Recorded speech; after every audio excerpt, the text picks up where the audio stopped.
Oh yes, it is 2 p.m, well nearly 2 p.m. on a Sunday, and it is absolutely pounding snow out the backyard of my house.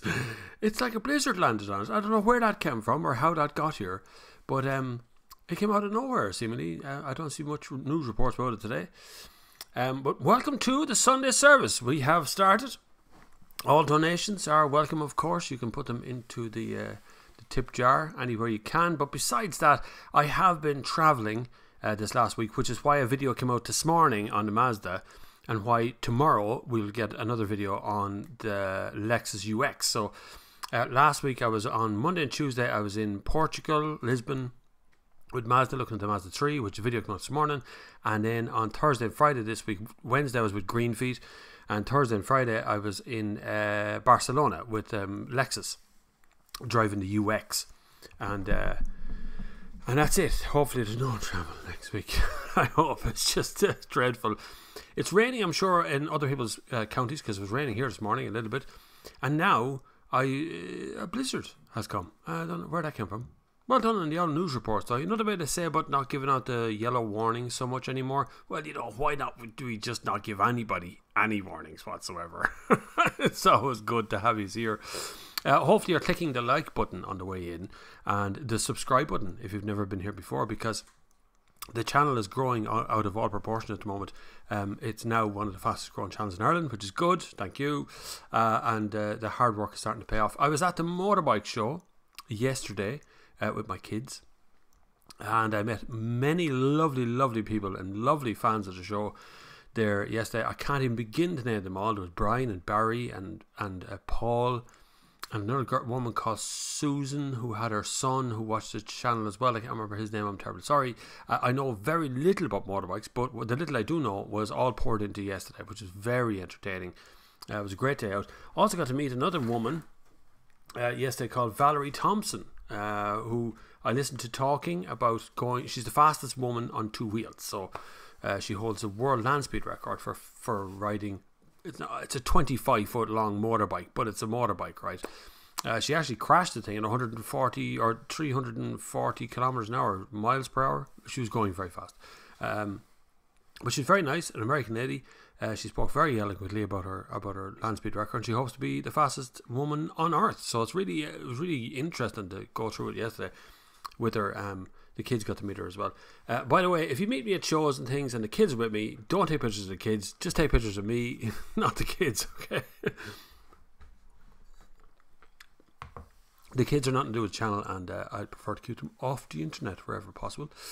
And we'll keep it that way forever. You should too, by the way. You should mind your stuff. We just have Facebook telling us that our own ex-Taoiseach, Enda Kenny, gave away all the rights to us on the EU while we were presidents. While the Irish presidency was happening of the EU, he said to Facebook it would go through rather well. So all of your privacy is now gone, and you can thank our ex-Taoiseach for that. Anyway, we see who's in the house. Annie McAfee has landed, and was wondering who the other two lurkers are. They're here. Eric Rochford is here as well. What else are we doing on a day like this? Sweeping up the rain would be a good thing to do. Sweeping up the snow now. That's sticking. Like, that's good. We're going to have snow. The beast from the east has returned, and nobody knew it was coming. George Websdale is in the house as well. A fella I went to school with. Still loving his CC Sport. He bought a VW CC.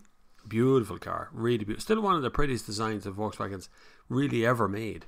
Zdenko's here as well. Afternoon, man. Cyril Alter Ego has dropped. I've never seen that name before. Niall Burke is here. I know Niall. Brian O'Donnell's here. Good man. Wet Sunday it is. Eric Rotter says, much weather today on your travels during the week. It's the weirdest weather because I've gone to the sun. Barcelona was the weirdest one. If you sat in the shade, you'd freeze to death. If you walked out in the sun, you'd melt. Like somebody turned a magnifying glass on you. It was very weird. It was quite a cool breeze in Barcelona. It was quite nice. But Lisbon was just warm, just this nice background heat, constant heat. It was lovely to have, and I've returned to snow and ice. I tell you, climate change, weather. Who knew? They were right. Peter Dolan is here. Marcus Hogan, back as always. Bob, had my first ever rowing competition at Loch Earn yesterday. See, you were out rowing yesterday, and we're up to 2 foot of snow today. It's weird. Saw my first M5 there, driven the M5, it was lovely. Lovely, subtle, really liked it. Now taxing a 600 horsepower saloon is another thing. That's true. The only problem I have with the M5 is a little bit too subtle. You kind of have to struggle your eyeball to figure out whether you're actually looking at an M5 or just a 5 Series. There's just not quite enough difference between the two. I prefer the kind of, you go back a few generations, say when Chris Bangle was making his 5 Series, and the M5 was subtly different, but subtle like in more muscular, looked like a bigger, harder looking car. It was really cool, very desirable. Actually overtook one in Lisbon. He was stopped. Not that I overtook one. He was stopped. I tested the Mazda 3. The video's out this morning. It looks good. It goes well. I like what Mazda's doing with the engines, but it's too expensive. It's 26.5 grand, lads. And that's the entry level. That is the bottom end spec one. Now, the entry level of a Mazda is always quite high. They do put a lot of kit in it. There's a lot of stuff you don't see as well. A lot of things you can't see behind the scenes that are removed by other people. But at the same time, it's a difficult one to see on the price range. But I also tested Lexus UX, which is not overpriced, and it's actually quite good. Russ Catterall is here, mild and sunny here in southwest France. Russ, bring it back. Come back to Ireland, bring that sun with you, would you please? God, I hope we get a summer like we did last year. Last year's summer was extraordinary here. Went all the way into September, and then into even October it was still mild. We didn't get a winter at all, in fairness. Christmas Day here was 11 degrees. It was kind of miserable. It's grey, but it's not cold. The Butcher says, Peter, the Butcher here. Come on, Peter. Was at the bike show on Friday. Great day. Didn't see you, but glad you enjoyed your Saturday. Yeah, I was there on Saturday. Yeah, it was great. It was lovely. It was. See, I find Saturday morning, Friday evening, you can't get round the bloody place. Saturday morning's okay if you're gone sort of by lunchtime. By lunchtime it starts to fill up, and then Sunday, like today, you won't be able to get around it at all. I met some lovely guys on the way into the front door of the motorbike show yesterday. Gave them some free tickets. When I was going in, they were very happy. I had free tickets to the show. But it's worth paying for. It's very good. Mick Mulcahy says hi. Hello, Darren Fahey, Derek Norris, Paul Hickey, snowing heavy in County Limerick. See, right across the band in the middle of the county. It is actually staying. My grass now is now sort of a creamy white. It's disappearing under it. Jose says, afternoon Bob, good man, loving the show as usual. Is your name actual Jose 9000? That's a great name. Love that. Colin F, hello Bob, fresh and well you're looking. It's not fresh and well I'm feeling. It's been a long week. What was the other movie you sat down and watched last night? The Favourite. You watched The Favourite movie, The Favourite, last night, which was weird but good. It was good. It was different. I don't really go in for the action hero movie, so it suited me to watch that sort of thing last night. It's really good. To get a chance to sit down and watch it is really good. The lady who played the Queen, it was brilliant. She got an Oscar for the part. It was really good. And I've already seen Bohemian Rhapsody as well. That's actually really good, but I was a Queen fan anyway, so that's good. Kenneth Fitzpatrick, Bob, what do you think of the Porsche Cayman? You have to compromise an awful lot. You'd nearly be better going down the kind of, the 911 route than a Porsche Cayman. I know there's a bit of a difference in price. The Cayman is a lot cheaper. I'll tell you what it is though, it's very reliable. Porsches just go like grandfather clocks. They just go and never really stop. And they're not terribly expensive to fix comparatively. If you compare them to their equivalent sort of Ferraris or Lamborghinis or something, where that just forget about it. You need a PhD to open a bonnet. But with a Porsche, you nearly service the thing yourself. If you get an early generation Cayman, you're going to get something that will, like a Cayman, like a alligator, will bite your neck off if you go wrong in it. They're quite a handful of you have to drive, but you do have to compromise boot space, comfort, long range. It's not really a GT car like the rest of the Porsches. If you go the 911 route or in that sort of zone, a 911 Carrera 2S is a lovely car. It's rear-wheel drive. It's just going to be a nice thing to drive, but it will snap your head off as well, just as nice. So if you're in that range, have a look at a Carrera and against the Cayman.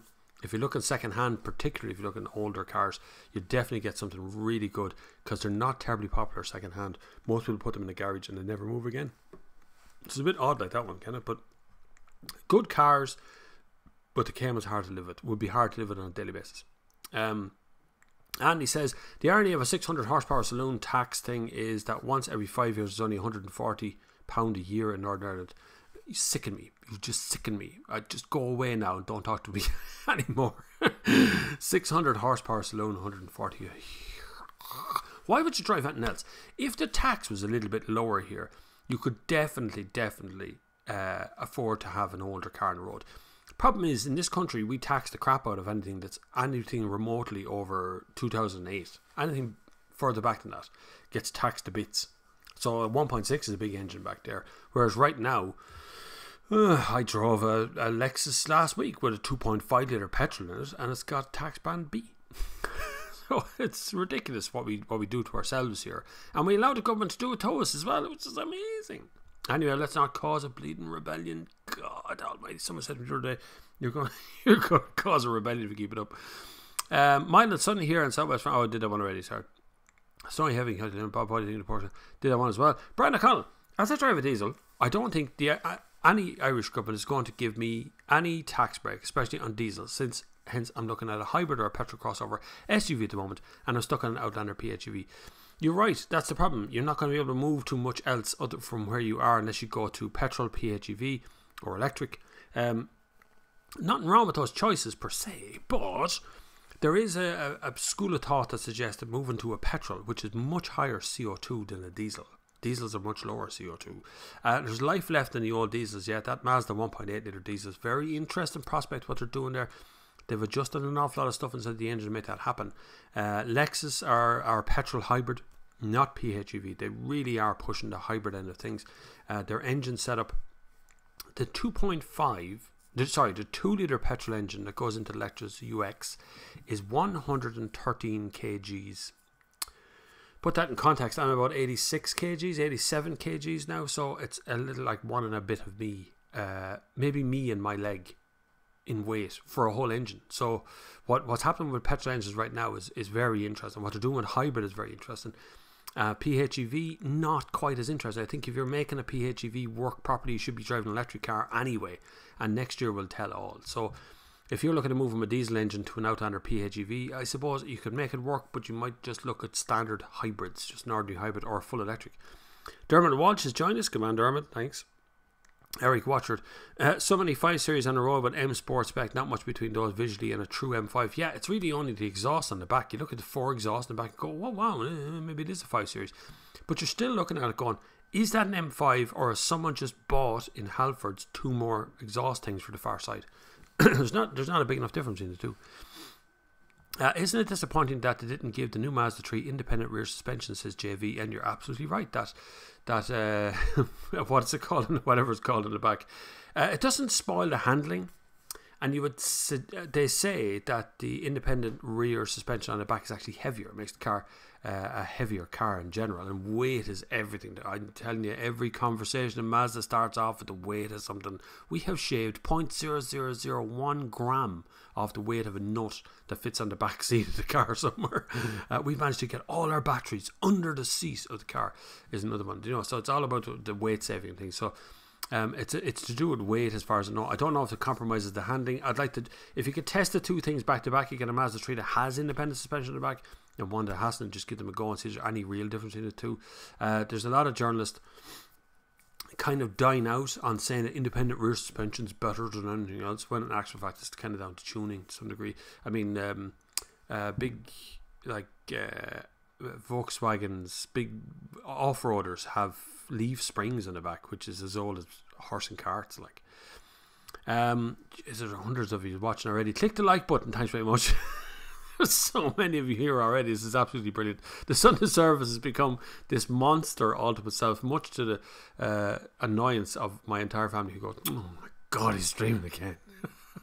But I can't stop it because you all turn up on a Sunday to watch it anyway. So, and the podcast's gone really well as well. I'll be putting out 2 new podcasts next week, and I think 3 new videos next week, because I have a bit of catch up because I took a week where I couldn't make a video. I could only film the bloody thing. So I have 2 in the can, of 3 on the way out.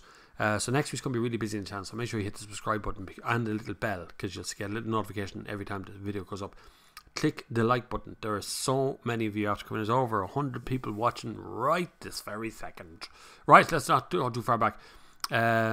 Job D, that's a great name, Job D. Where'd you get that? Hi Bob. Speaking of Mazda, I'm fitting the Android Auto retrofit kit to my Mazda 6. Scared I won't get all dash trim back. Loving the show.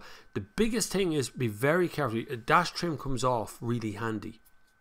It often just, there's what do they call a thing, a spade, or there's a little thing, there's like a lollipop stick with a curve in the end, and it's for popping out little bits of dash trim, and it's dead handy to get it out. The problem is when you're pushing it back in, sometimes you just fire off a little bit of plastic and the bloody thing will never go back on properly. Super glue is your friend. I have super glued bits of dash kit back on again, but I know that what you're talking about is very good. I'm actually thinking about doing it to my Leon as well. I was in Halfords, just local Halfords here, and I was looking at they have this touchscreen. I know I don't like touchscreens, but they have a touchscreen radio, flip down, has CD player in the back of it, has a USB in the port in the front, has Bluetooth in it, has Apple CarPlay, Android Auto, and I can't remember what else. It's loads of other stuff, and it's like 150 quid, and they'll fit the thing into your dashboard, and it's a direct replacement for my Seat Leon one, so it's actually really reasonable. So it'd be a great upgrade for an older car to go out and buy yourself a brand new touchscreen radio, a full valet, a full tank of fuel, and nice service. I mean, what's that going to be? Total 500 quid at most, including new speakers, and it's like having a new car. So I might do it this year. I might actually make a video on how to do that, because I'll swap out the stereo myself, or I'll film the fella from Halfords doing it if I feel he's up to the standard. Daniel says, hi Bob, a friend is looking for help. His IS 300H, an F10 520 diesel, or an XF, and why? God, you want to know why as well? What? You want me to choose on them three and tell you what one's which? Okay, so IS 300H is probably not quite in the same league as the other two. Now, the XF wouldn't quite be in the same league as the 520 diesel, because BMW have a very carefully harvested point in their sections. So when you're looking at BMW, you're looking at the kind of pinnacle of what they're able to do. Jaguar is only starting to get good, and they have a lot of electrical niggles and some scratchy plastic and things. Lexus doesn't have any of those niggles, will go round the clock 450 million times, it'll do 1 million miles, no problem whatsoever. But you'll always compromise because it doesn't have things like Android Auto, Apple CarPlay. The interface itself is a little bit fiddly. The car is not designed for speed, it's designed for fuel economy and kind of city driving. So it's a bit of a different beast. It depends on what you need it for. If you're going to spend all your time on a motorway, I would go the 520 diesel. In auto, do not buy a manual. The auto version of it. If you're looking for something a little bit different, but you're willing to put up with possible electrical niggles, I'd go to a Jaguar XF. If you're going to be predominantly in the city, you're driving on London, you're driving on LA, Paris, whatever it is you're driving around, the IS is definitely going to work for you really well. Fuel economy is going to be superb, and you're driving a petrol, which kind of future-proofs you towards any changes in the market, because petrol is where it's all at in most people's head at the moment. Diesel is on a it's going to be a difficult sell for diesel into the future, I think. Not for electric, but for diesel, yeah, for sure. So there's your three choices. I would, personally speaking, I would probably take the IS 300 or the one I was driving in the second last video I did, which was the Lexus ES 300H. Gorgeous car. God, that's so nice. Honest to God, I really fell in love with that car. Mini Eggs has landed. Mini Eggs. If you got some mini eggs, you should give me a box of them, and I'll give them away on the Sunday service if you have some mini eggs. I mean, it's the right time of year. It's like Easter. Anyway, hi Bob. Is the CarPlay connection wireless in the new Mazda 3? No. Can you get turn directions on the HUD when using Apple Maps, or only for built-in nav? Thanks. No. The wireless CarPlay I still have only seen in BMW. It is available to others, but the license is expensive. The license for wireless Apple CarPlay is so expensive that BMW charges a premium. They charge a monthly fee to use CarPlay in their cars in the US. So, and it's available here. I've used it here. It works fine, but I've not seen it in anyone else's models of car. Which means that when you plug in your phone, Apple CarPlay comes on, but you're constantly charging your phone, which I think is probably not a very good thing. But you can, yes, get turn-by-turn directions on the HUD when using Apple CarPlay. It does come up. You can use both Apple Maps and Google Maps. I think you can use Waze as well. I don't actually use it myself anymore. I used to. But you can, as far as I know, you can use Waze on Apple CarPlay as well. Mike Turf Mold. Mike Turf Mold. Is that your real name? G'day, Bob. G'day. Big fan of the channel, first Sunday service. Well, you're welcome to the Sunday service. Make sure you click the subscribe button and the bell icon next to us so you get a little message whenever I post a video. video. Someone else pointed out that I said about Mazda tree, the tree, like the tree that grows rather than the tree with TH. Irish people don't really do THs that well. We never have, because our English is not our native language. It's not. Irish is, and I don't speak it. Andy Tierney, I missed you at the bike show. You see, you got to keep your eyes open. I was surrounded by loads of people. I was moving through all the halls. Really good show, really great show. Enjoyed it now. Must say, I did really very much enjoy the Harley Davidson stand. Great crack. The Indian bikes, my daughter fell in love with them yokes. Like two armchairs slapped on top of two wheels with a gigantic engine strapped underneath. And it was just lovely. Really lovely big bikes. There was a BMW, I think it's a GS, but it was a 350, which was a very forward-sitting bike, very comfy. I really liked that thing. And then we ate some food. We got chips or something from a stand. Rip-off prices, mind you. But one of them was okay. It was $4.50, I think, for $4.75, $4.40, something like that for a big box of chips. So it was a great day out. The problem is the RDS, the location is dreadful, and I know everybody can get to it. I know it's in Dublin, yeah, but the parking is over the other side of the world. It was €7 to park there yesterday, which I thought was a bit pricey now, boys. And then you have to walk all the way across the street. There's nothing to stop the traffic. You're trying to jump through gates and around the back of this place and in around the hooky ha, and and there you are in the middle of the whole thing. So the show itself is actually brilliant. I know it's only on every 2 years, but I think the RDS is a bit, I think it's had at this stage. I really do. Sorry. Jose, I was going for Joe 90, but ended up with Jose. Jose 9000. The same word. Let's go for Joe 90. Joe 90 and Jose from two different. Jose, this is the Spanish version of Joe 90. IQ Imagery said, should have saved 4K and buy the Ford Ka instead of Ford Fiesta. Should you save 4K and buy the Ford Ka? Ford Ka is a good car, and it's actually quite nice, but it's pretty small. I mean, it's very small. If you're not going to ever use a back seat much for anything other than maybe carting your friends down as far as the shops and back, you might get away with a Ford Ka. But unless, like, the Fiesta is much a bigger car. Even in 3-door mode, the Fiesta is a bigger car in the back, much bigger boot as well. The Ka suffers on boot space particularly. If you're going down the Ford Ka route, I would definitely have a look at the Skoda Citigo, the Seat Me and the VW Up. They're a little bit bigger in the back, it's a tiny bit smaller boot, but you get a 1-litre 3-cylinder engine. It's built like a stone and seems to have no problems. And they're very reasonably priced as well. If you look at some of the used ones, I've seen a few used ones. But yes, if you're going to save like $4,000, what can $4,000 get you? Think about that. Big holiday. What else could you do with $4,000? You could refit your kitchen or something if you wanted. Like $4,000 is quite a bit of money if you're going to save it, and you're not really losing that much car. It'd be only if you really needed that back seat and boot, you'd be worried about that part.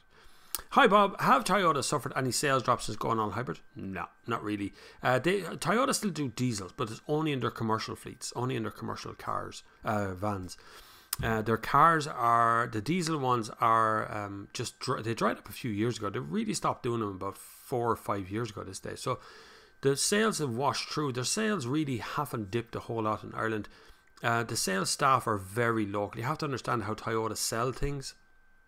They're very local. They very carefully work with local people, and they know people. They go to mass. They do the whole, all that sort of stuff. So they know who they're looking for and what they're after. And originally they launched kind of into the Toyota Yaris model. So they went down in the smaller cars to go to hybrid ones first, get you used to them.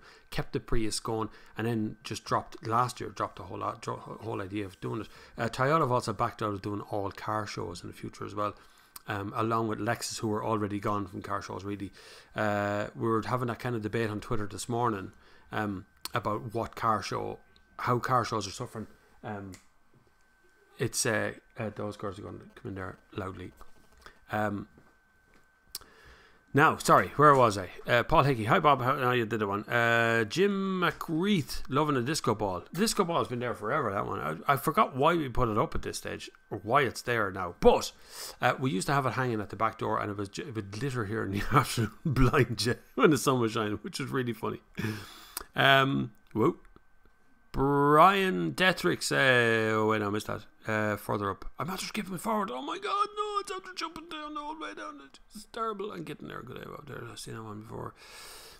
Brian, there we are. Right. Well, Bob, would you ever consider reviewing an odd motorcycle? I don't have a motorcycle license, so that would be difficult. I can ride a motorbike. I've ridden a motorbike many times, but I let the motorbike license lapse because I had no need for it. And then, of course, now it's harder to get a motorbike license. I was considering doing how to get a motorbike license or do the lessons, get a motorbike school. Who I've had a few offer, including Harley Davidson actually offered me to have a go on their bikes. I'd have no problem doing motorbike stuff, and I actually reckon it'd be pretty much the same principle as reviewing my stuff. The only difference would be if you were to get, say you went out with $5,000 to buy a motorbike, you need about $1,500 to $2,500 to buy just the gear to wear, the safety gear. It's really, the safety gear is savage money when you start looking at it. It really is.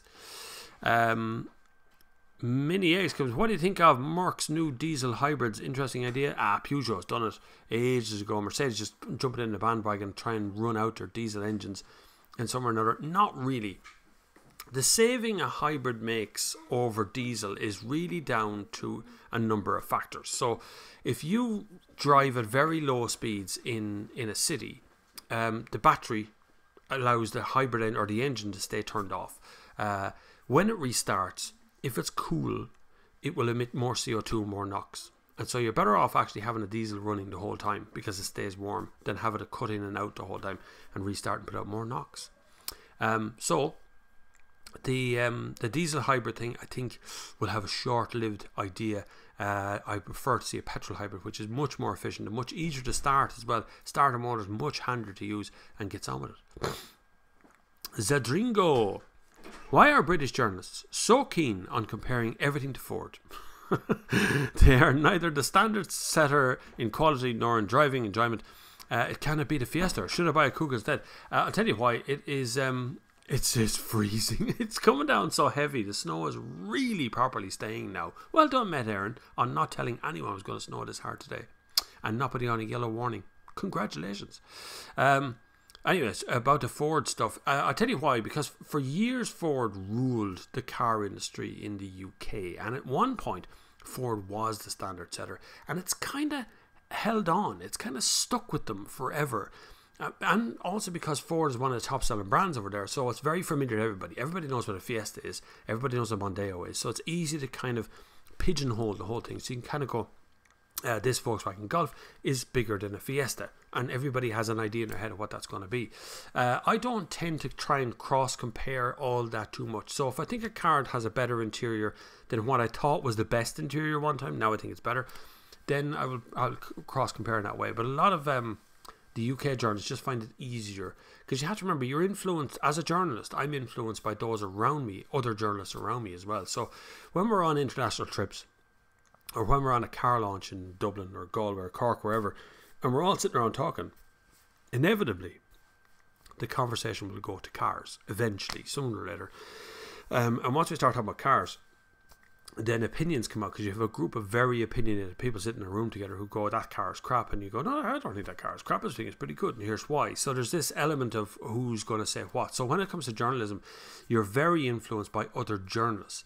And then you're influenced by your own thoughts that come from inside as well. So between the two, you try and find out which way is the best way to have it. Now, a lot of journalists don't do that. A lot of journalists watch someone else's review, if it's YouTube, or they read someone else's review of what car or whatever it is. And that's what influenced them. The final review has influenced them rather than meeting another journalist, actually talking face to face for a minute. And that can be a dangerous place because some of those reviews are heavily influenced by the publication they appear in. That's not saying they're wrong or right, I'm just saying that they're influenced by the publication. Horology blog has landed. Hey guys, Bob, did you see the Tesla price drop? The 160k P100 is now starting in the 90s. Do you know why? Young Elon there decided he's going to close all of the physical outlets for Tesla. So that one that's in Dublin is gone. And so is every one of them. The ones in LA, the whole lot of them, right? So no one's mentioning all the jobs that have been lost because of that maneuver. No one's mentioning all the training that's lost, all the buildings that have lost, all that rental income is going down. It's all a bit to save money because it's suddenly Elon Musk and Tesla have realised that it's actually quite expensive to make cars. It's not cheap, and it's not easy. And so that's why the price is going down. Plus the car is ancient at this stage. I know they have over-the-air updates, but the design is old. Like, the car is old. It's 7 years on the market with P100. So just because it's kind of rare. I mean, it's like looking back at a Lamborghini Murcielago and go, wow, look at the design. That's amazing. It's a 20-year-old car. It's still like it's old. So it's good that they're dropping the price, but I don't know if that's going to save them. I really don't see a good future for Tesla in the car manufacturing business. I think in the battery recycling and battery manufacturing business, with a sort of bespoke unit maybe for selling the odd car here and there. I was walking in Barcelona Friday, and there was a Model X parked across the road. I'd forgotten how big that thing is. It's enormous, that car. I mean, it's properly sized, but I still haven't seen hide nor hair of a Model 3. So what do you do? Like, if you're not selling cars, if you are selling cars but you can't make the bloody things, then that's a problem as well, you know. Anyway, he'll get there. We'll see. There's 124 viewers right now this very minute. That's what I'm talking about. Going ads 12.59. Lol. Lots of people who just paid the full whack for their Teslas are up in arms about the price cut. I know. All these lovely evangelists went out and spent 120 grand on a Model X or a Model S, suddenly find out it's 90 grand now. Brian O'Donnell, is the BMW i3 Rex better option than the Outlander FEV? You can't buy the Rex no more, Brian. Anyway, it's gone. The range extender version no longer exists in Ireland as a new car. Have charge point at work, and getting the charge point for home will work good for me as I do round trip to work. You said 37 miles, no full EV yet. That'll be fine for you. Once you're getting a charge point on both ends, but there's no range extender in BMW i3. You didn't really need it, if I'm honest. The range is actually quite long on them anyway, if you drive it properly. But the range extender was lovely. It's a little motorbike engine to put into the boot of the car that charged the battery enough to keep the car going without starting. It was a really good idea. But because of WLTP, the new system that came in absolutely screwed over all of those cars and just removed off the market. It was as if the car companies didn't realise that WLTP was going to happen. But then the car companies started WLTP. Very weird. Anyway, Gonaz says we should boycott Japanese cars and products because they hunt whales. Yeah, not too sure I agree with that one. I think they should stop hunting whales for sure, yeah. But I don't think boycotting Japanese stuff is really going to do anything. What you should do is look up, there's a great map of all of the manufacturers who operate out of Japan as a headquarters. Have a look at that and just see how many things you'd have to boycott to try and even get a glimpse of doing any harm over there in any way, shape or form. They basically manufacture almost everything electronic in the whole world. Okay, a YouTube Rishi says a YouTube channel called Pack Wheels does a segment called Owner's Review. They review all the day-to-day cars with actual owners driving. You should do something similar. Your reviews are amazing. See, my reviews are amazing because I reviewed them. If someone else reviewed them, it would be someone else's review, which probably would be biased. The problem with owners' reviews, right? So I don't have a problem with owners sending me videos. So if you've got a video and you make a video of you reviewing your car, send it to me. I'll look at it. If it's good, I might use it. If it's not good, I won't use it. But the problem with owners' reviews is if you bought a car, if you went out and buy a car, you're biased towards that car. You were biased because you bought it. It has very little to do with anything else after that. You are totally biased towards the outcome of the end of the review. So you're going to tell me why you like the car. You might include an odd thing you don't really like in it, but really it'll all be about why you like the car. So owners' reviews are free content, so people send you stuff and it's like, yay, I don't have to make this. But at the same time, you're still looking at a point where it's like, why am I watching this? The owner, it's an owner. They bought the car, they love it. Cowbob says, some weather out there, Bob. Honest to God, I can't see the end of the yard anymore now. It's gone completely white. The whole place has. Anyway, we'll have to battle out in that later on. I was going to get one of the kids is off there with her friends, so we'll have to drive down and get them. Because I don't trust anyone else driving that kind of weather, and I'm used to that. I don't mind driving that. I actually have a Volkswagen Polo R-Line this week, and it's superb. I've gone to the airport and back, went to the airport and back again, and went to the motorbike show, and I still haven't used all the fuel in it. I don't know where it's getting all the fuel from. It's only a petrol, a little 1 litre 3-cylinder. Love BMWs, but they don't support Android apps. Do they not? I thought they would put Android Auto into BMW 5 Series. As far as I know, they do. It's snowing. It is. Happy Sunday, says Mark Dennis. Yes, it is. It is a happy Sunday. Although the snow is pretty heavy, but it is a happy Sunday. Really is pounding down out there now. You can't see anything anymore. Stay inside and watch the Sunday service. You get live weather updates. I am better than Met Aaron. I'm telling you. What does Met Aaron, or what does my weather app actually say? Blue skies all the way. That's probably what it says. It says 1 degree in Portlaoise and 100% chance of snow up until 6 o'clock. That's what it says right now. And then the sun will go down and it'll rain and it'll be all gone. No problem. Remember, if you put an at symbol in front of what you're saying, so you're atting somebody else, not me, I won't read that out because that would just be a conversation between you and them. Going back up along now, I'm answering questions from hours ago. There's so many of you here. This is brilliant. Mini eggs, of course. What do I send? Where do I send the mini eggs? There's an address in my link down below. If you want to send stuff to, what's it called? Parson Motel. There. Send it there. Or just send me an email and I'll send you a proper address if you don't feel that way around. Powell says, hi Bob, do you know when the new Mondeo Mark 6 will come out? Right behind the electric car from Ford.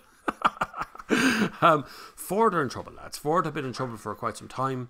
Ford European operations have been going through a massive change at the moment, and so all of the dates for things have gone askew, gone awry somewhere.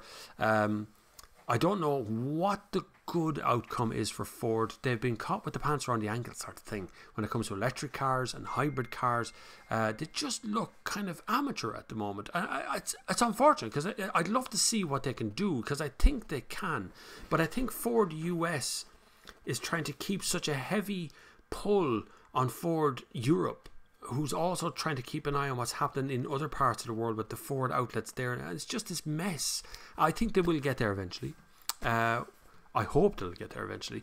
I'm not sure when we'll probably see something come out later on this year. Won't be at the Geneva Motor Show. I don't think Ford are actually doing it this year. I don't think they have any interest in doing motor shows at all. So we might see something later on in the year, and we might have maybe a model out for 2020. But I really wouldn't expect too much of a Ford Mondeo coming out between now and mid-2020. Put it that way. There's Toys and Stuff. Hi, Toys and Stuff. Hope you're having a great time.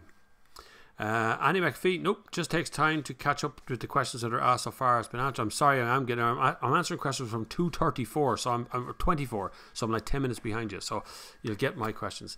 IQ Images says, oh my God, he answered my question. I'm starstruck. That's okay. I try to answer everybody's questions whenever I can. Thanks, Bobby. It's for a single lady who's not bothered with rear seat space or boot space. Why did you choose to buy a Seat Leon? My God, all the questions are coming in at once. It's so many questions. It's great. Single lady who's not bothered with rear boot space, then definitely have a look. It's very stylish. I think the most stylish of the three of them would be the Skoda Citigo. I think it's a very pretty car. George Websdale has been a very generous boy and a sense of money by PayPal. You can do the same with the links down below. Thank you very much, George. You're very kind. Why did I choose to buy a Seat Leon? Because I fell in love with the design. I now know the designer. I did not know the designer 12 years ago. And my wife definitely pointed out at the last minute, said, oh, I quite like Seat Leon. I hadn't even looked at the thing. When I looked at it then, fell in love with it. Bought it in Waters Garage in Kildare Town. And have driven it ever since for the last 12, 13 years. Just past NCT. It doesn't really require a lot of looking after. It's just one of those cars that just keeps going and going and going. Get a newer, lower mileage Ka over the Fiesta with the lack of rear seating, load spaces and the drama. Yeah, you're sorted. Mark Dennis says, hi Bob, what do you think of the new Vauxhall Insignia with a love heart and a little picture of a car? That's very good of you, Mark. Thanks very much. The Vauxhall Insignia is one of the prettiest looking cars to look at. When you see it from the outside, and funny enough, in white. I don't know why. I don't normally like terribly white cars, but it looks okay in white. But it looks okay in pretty much any colour except for grey, right? So don't buy silver grey colour, but everything else, and I say that for any car, not just Vauxhalls. Very, very pretty car. I'm still not sure about the fussy level of the interior. Some of the kit and equipment feels a little bit dated, like they haven't been investing in that. And I know it's because they nearly went broke. They've been saved by PSA, as Peugeot Citroën Alliance they were bought out a couple of years ago. Peugeot just took all of the good stuff that Vauxhall was developing and turned it into their own cars, which is why we had the 508 now. Isn't that right, Peugeot? We're watching you. But yes, the The Insignia is a gorgeous looking car, but still doesn't feel quite sorted for the UK and Irish market. I still think the suspension's a little bit bouncy in the back, and that engine's just needs a bit more oomph to really compete properly. But it's a hard segment to compete in, because what other choices are there? Ford Mondeo, pretty old. Passat due a refresh any day now, you know. So there's a bit of room to maneuver in there. You kind of have to move uphill to like an Audi A6 to get anything useful. Our Tesla showrooms all closed. They're not closed yet, but they are closing. I'll tell you, they're on the way out. I got a sneaky behind the scenes the other day to tell me that all of the Tesla showrooms, these event things, they don't really sell cars, by the way, in those showrooms. They kind of find out if you're that electric car person and would it be suitable for you. But they are closing them all. Michael Byrne, Mondeo Mark 6, no idea. Gonads 1259 says Model 3 might have a problem with the hyperchargers, according to Tesla Bjorn. He couldn't get to test his Model 3 to charge 150 kilowatt or anywhere like the HPC. I tell you, the problem with that is there isn't a 150 kilowatt charger in Ireland. The fastest charger we have here right now in public street charging will be one of our fast chargers, which is 50 kilowatts. So that's, it's a hell of a lot less than 150 kilowatt. But 50 kilowatt will charge a Hyundai Kona to 80% in about 45 minutes. So, you're talking about long range vehicles. It takes longer to charge them all, and that's not going to help if we can't get the chargers up to that kind of speed. And then it's what puts people off electric cars. If you buy an electric car now and they change the charge points in the future, which is very likely, it looks like they're going to CCS will be the standard going forward for all chargers. So you'll find CCS is going to be the thing that they all settle on. What happens to you when you're, what's that other one called? Chemido? Whatever it's called. That other one. What's that going to happen? That's the Nissan one.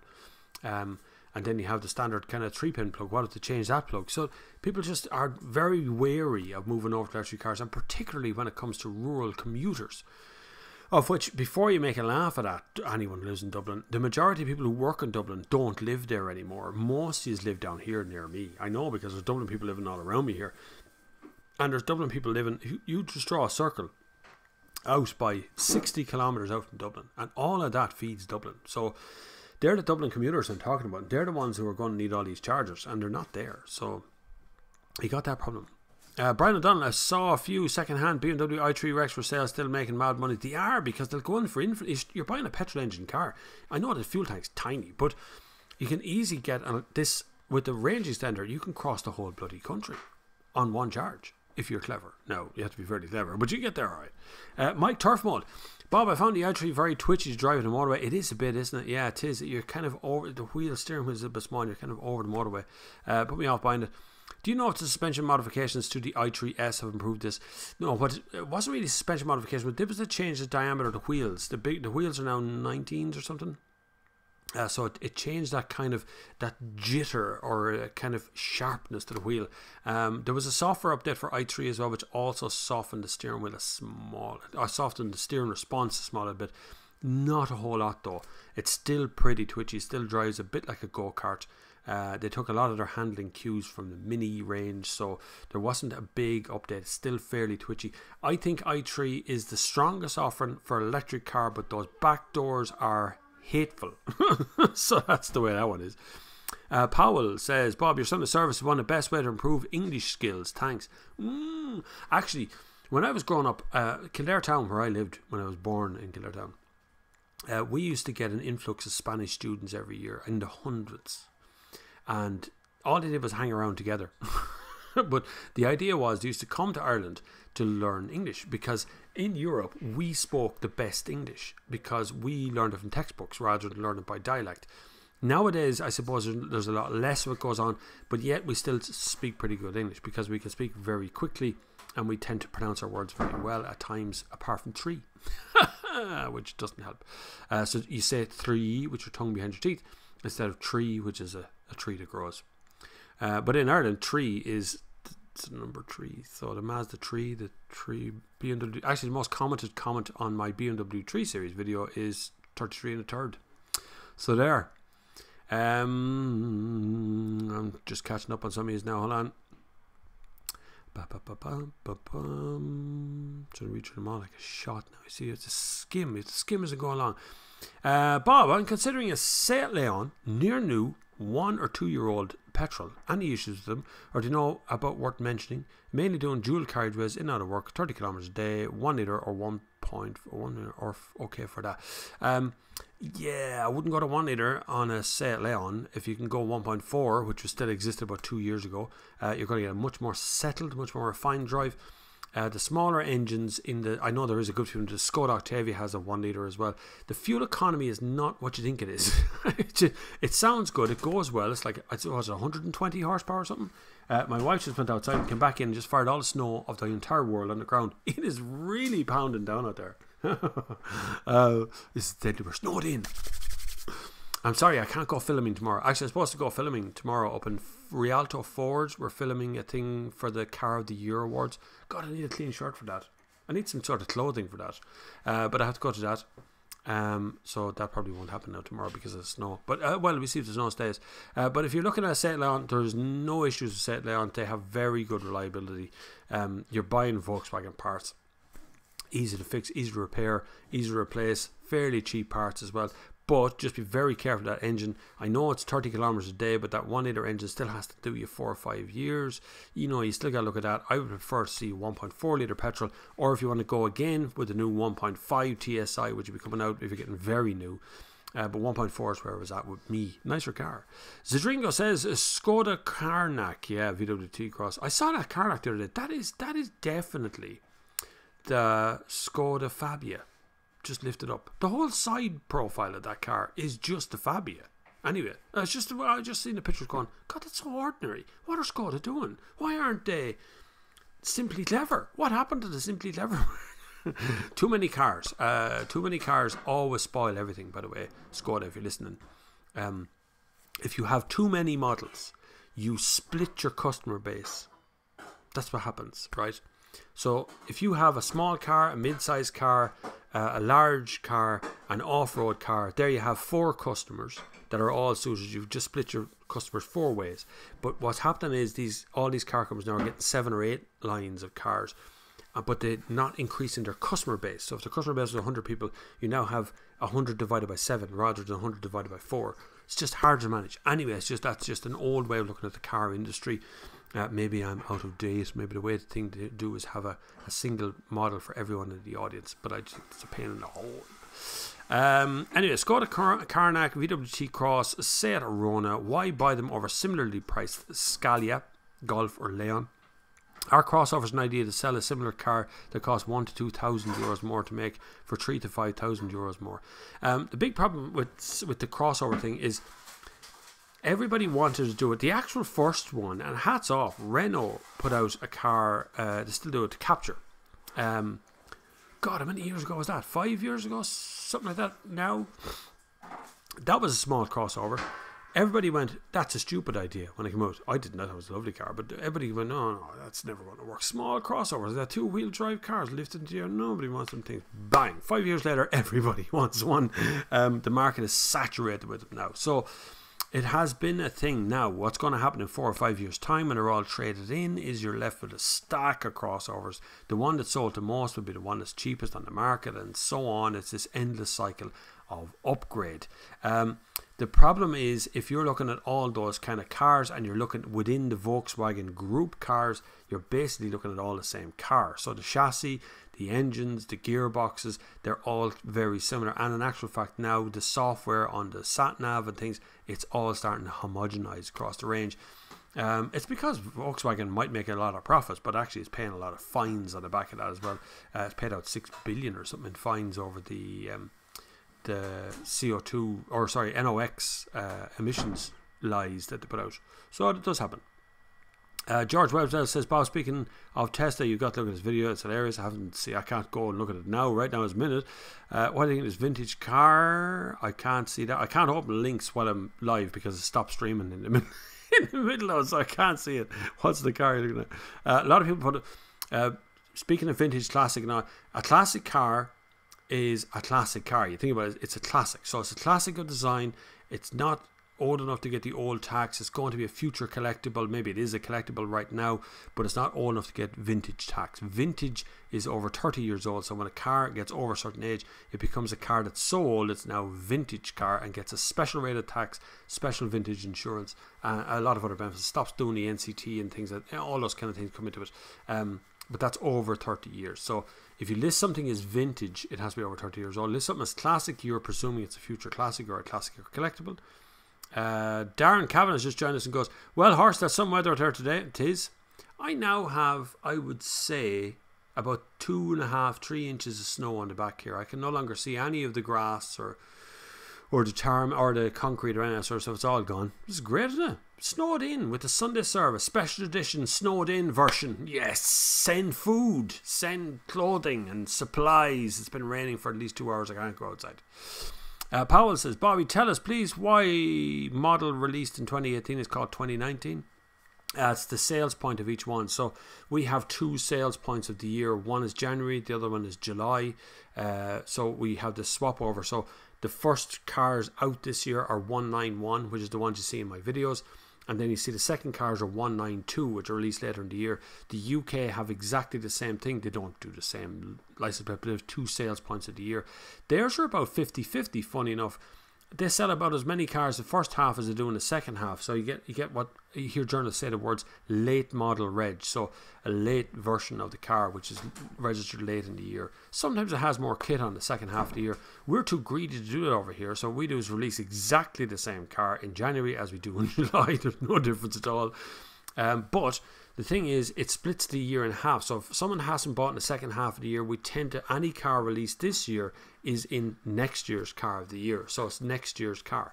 And so all the cars that we're reviewing this year now will be in a 2020 car of the year. So if it was released in 2018, it's 2019 model. Zadringo, Bob, one more question. Do you like the Citroen C5 Aircross crossover? I like the fast one. I'm not too sure about the ordinary one. I like the look of it. I never really get on well with Citroen or DS for that matter, which now DS is separate from Citroen, but I haven't really got on with them for quite some time. I don't know what it is about the cars. They never seem to quite connect up all of the dots. They make a lot of electric stuff and they do a lovely electronic dashboard and then do a lovely electronic steering and all this stuff. But it's like 2 different people created 2 different parts of the car, never really talked to one another until they made one car. It all seems to be different. And then you have the lack of physical knobs and stuff in the car, which drives me absolutely insane. Heating control should always be a physical knob you can touch. If you have to look out the window, you don't want to take your eyes off to look down at the knobs. So bring back knobs. You should always bring back knobs. There's actually a t-shirt you can buy in my Teespring store underneath this video called Bring Back Knobs. 'Tis there. Is the Chevy Bolt EV on sale in Ireland? We cannot buy it in the UK. No, and it's not Chevy Bolt. It's called something else. There is a version of it here, but it's not Chevy Bolt. It'll come to me in a second, but I can't remember. Anyway, Alan Montgomery. Hi Bob, which is your favourite electric family car? Electric family car would have to go to the VW e-Golf. It's got a shorter range, but it's just a Golf electric, which means you're going to fit 5 people in it and all of their luggage in it. And it does what it says in the tin. So if it says it's going to go 200 kilometers with the range it's got, it will actually go 200 kilometers with that range. I would follow it up with the Nissan Leaf. The Leaf is similarly, you will get 4 people in it. The boot is a little bit tighter and a little bit smaller than the Golf, but it's a fairly decent boot. The range is a bit longer, and it's not a bad car to drive. But I find it very hard to get comfy because there's no reach on the steering wheel. There's only rake. It only goes up and down, doesn't go in or out. So that's a problem. But the favourite would be the Golf, and then the Kia, or sorry, the Hyundai thingamajig, the Hyundai version of it, of the electric cars, is very good on range, but not as good as a family car because the boot is quite small and the rear seat is bleeding tiny. So go a Golf. Unless you really need the range, go a Golf. Chadamo, that's the name of the bloody other one the Nissan does. Is Chadamo, is that. I can never think of that. I can see the word. If I see the word I can say it, but I can't think of it. Oh, cold coffee. Num num num. Nearly nice. Stuart Anderson is not a name I've read out too much before, so he must have just joined the channel. And by the way, I'm answering questions right now from 2:41 p.m. So I'm still okay. I'm still on 10 minutes behind. I'm alright. There's 130 people watching right now as well. Make sure you click the like button. Who clicked the downvote button, the unlike button? One of you did that. One of you. Just one. I'll find out who that was. Anyway, Stuart Anderson. Hi, Bob. I currently have a Peugeot 308 GT Line. Good car from 2016. A bit in love with the new 208 that's been announced. Do you think it's gone from 308 to a 208 will be noticeable in any real way? Yeah, 208 is quite small inside now, I have to say. A great car, lovely little thing to drive. I had the GTI one for a while. That was good fun, really good fun. But 308 is actually quite a large car. So 308 is Volkswagen Golf, and a 208 then is more like, well, let's go for the Ford. We'll go for the Ford Fiesta. Would be 208. So it can be quite a step down, but you won't notice it unless you predominantly use the back seat all the time, or you need a big boot. That's kind of where it comes down to. New 208 will come in an electric form as well. Now, it is, I hate to use the word compliance car, but it is really a 208 that they've made a hole in and put some batteries in it. So it's an engineering change. It's not a Nissan Leaf, its own electric car, or a Renault Zoe or something that is its own. It's like a Volkswagen Golf that's just been changed over. So bear that in mind, that it is a change. But you will notice a difference in size in the cabin. Not in technical stuff, it'll be about the same, but in the size in the cabin. But it is good fun to drive 208. I've always liked it. Hopefully we'll have an actual launch of that new 208 that we can go to, which would be good. George Webb says, ask the question, anyone here use the OBD11 dongle app for VW, Audi, Skoda, Seat? Any good? I have. A friend of mine actually used it recently, hooked up. It works fine. Yeah, you can get an app on your phone and reset all sorts of crap inside your VW. It's probably even validates your warranty somehow or another, but it seems fairly straightforward. Be very careful. Always do. A great rule of thumb with any changes to electronic, to timing, to performance, is to only do it in 10%. So whatever the performance is at right now, increase by 10% and run for a month, not a day, not a week, a month, and try and figure out the difference. And then up by 10 or down by 10, whatever it is, till you find that center point. Never go up by 50% or 60% over what you've got already, because if you're going to do damage, you do it damage that way really quickly. Andy McAfee says, very good on VAG cars, but not cheap. Carista does quite a lot too for less, but not quite as in depth. By the way, if you ever want to find out what the error message is on your dashboard, you can always look up, Google the actual error message, which is good as well, or the light that's come on. But for about 10 quid, or maybe it's 20 quid, on Amazon, you can get a fault reader for your car. It just plugs into your car. You just buy the plug to plug into your particular car. It's about a tenner, 10, 15 quid, something like that. They're dirt cheap, like the fault readers. You can get really sophisticated fault readers if you want, which are like Bluetooth ones that Bluetooth onto the thing and do all the stuff and you can reset everything. They're a couple of $100, but really you can get the really cheap yoga. It'll just tell you straight across screen, error message 32, a number, look up, you Google that and it'll tell you what that error message is. So you know for yourself what it is. If you've never serviced your own car, people, you need to learn how. Unless you drive an Audi A2, which you can't service your own car there. But if you have never serviced or done any work on your own car, please learn how to do it. It's not hard. It's the best, the cheapest, and the most adventurous way to spend a Saturday. You will sweat bullets the first time you do it because it's just like terrifying. Did I break my car? But it's worth doing. Trust me. Mike Turfmall says, recently had a test drive of the Hyundai Kona. That's the electric car. Electric. Your review highlighted the problem with the noise at motorway speed is spot on. I found a complete deal breaker myself. It's true. Most electric cars are quite noisy on motorways, and the reason being there's no engine to deaden the sound. Until the Mazda 3, which I drove last week, completely changed my perception of what noise is inside a car. It basically makes no noise now because they did all this tuning and moved bass speakers around. They put speakers in the wings of the car and done all sorts of wild stuff to make the car sound better when it's driving. So it's quite interesting. But at motorway speeds is where it always tells. Usually over 100 to 110 kilometers an hour, cars start to make noise. But at 120, I found the the Hyundai Kona quite loud. Compared to say a Golf, but usually electric cars are a bit louder. You do hear everything, every creak, every noise, every bang, everything inside the car is amplified because there's no engine to cut that sound out.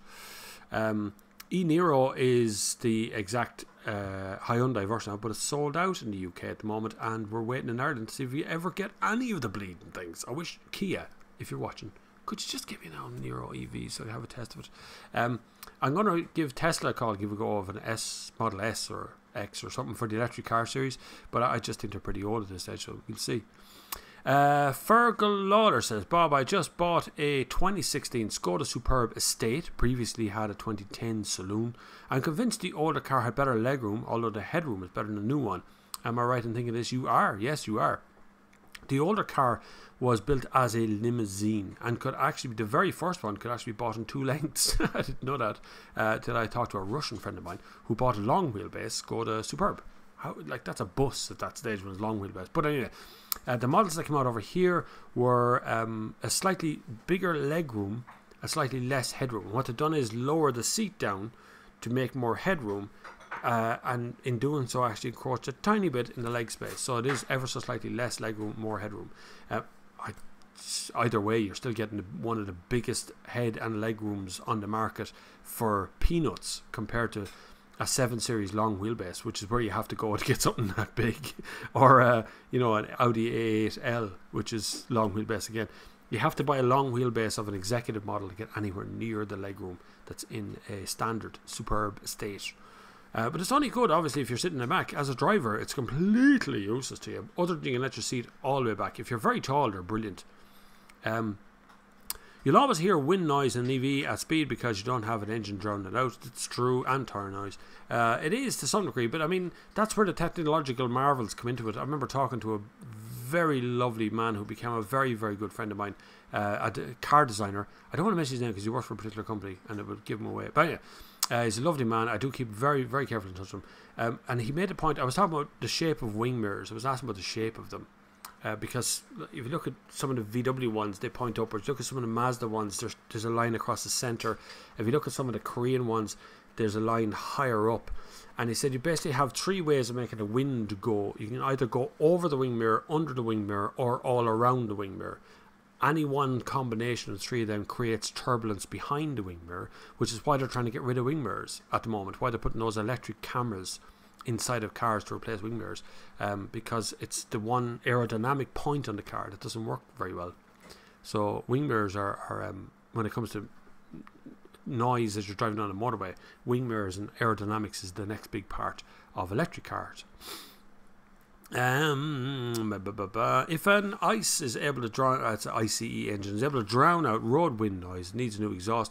It's true, if you can't hear the engine, there's always something wrong with a car. It's funny, I do miss engines when I'm driving electric cars, and I do miss a decent engine noise when I'm driving something like that Polo I have right now, which is a 3-cylinder engine noise, and it's great, it rattles along nicely, but you know, it needs a little bit of something to make that noise just that little bit more enticing to drive. Brian says, surely if that lady is doing 30 kilometers per day, 3-second hand leaf or Ionic e-Golf is the way to go. A full at home already.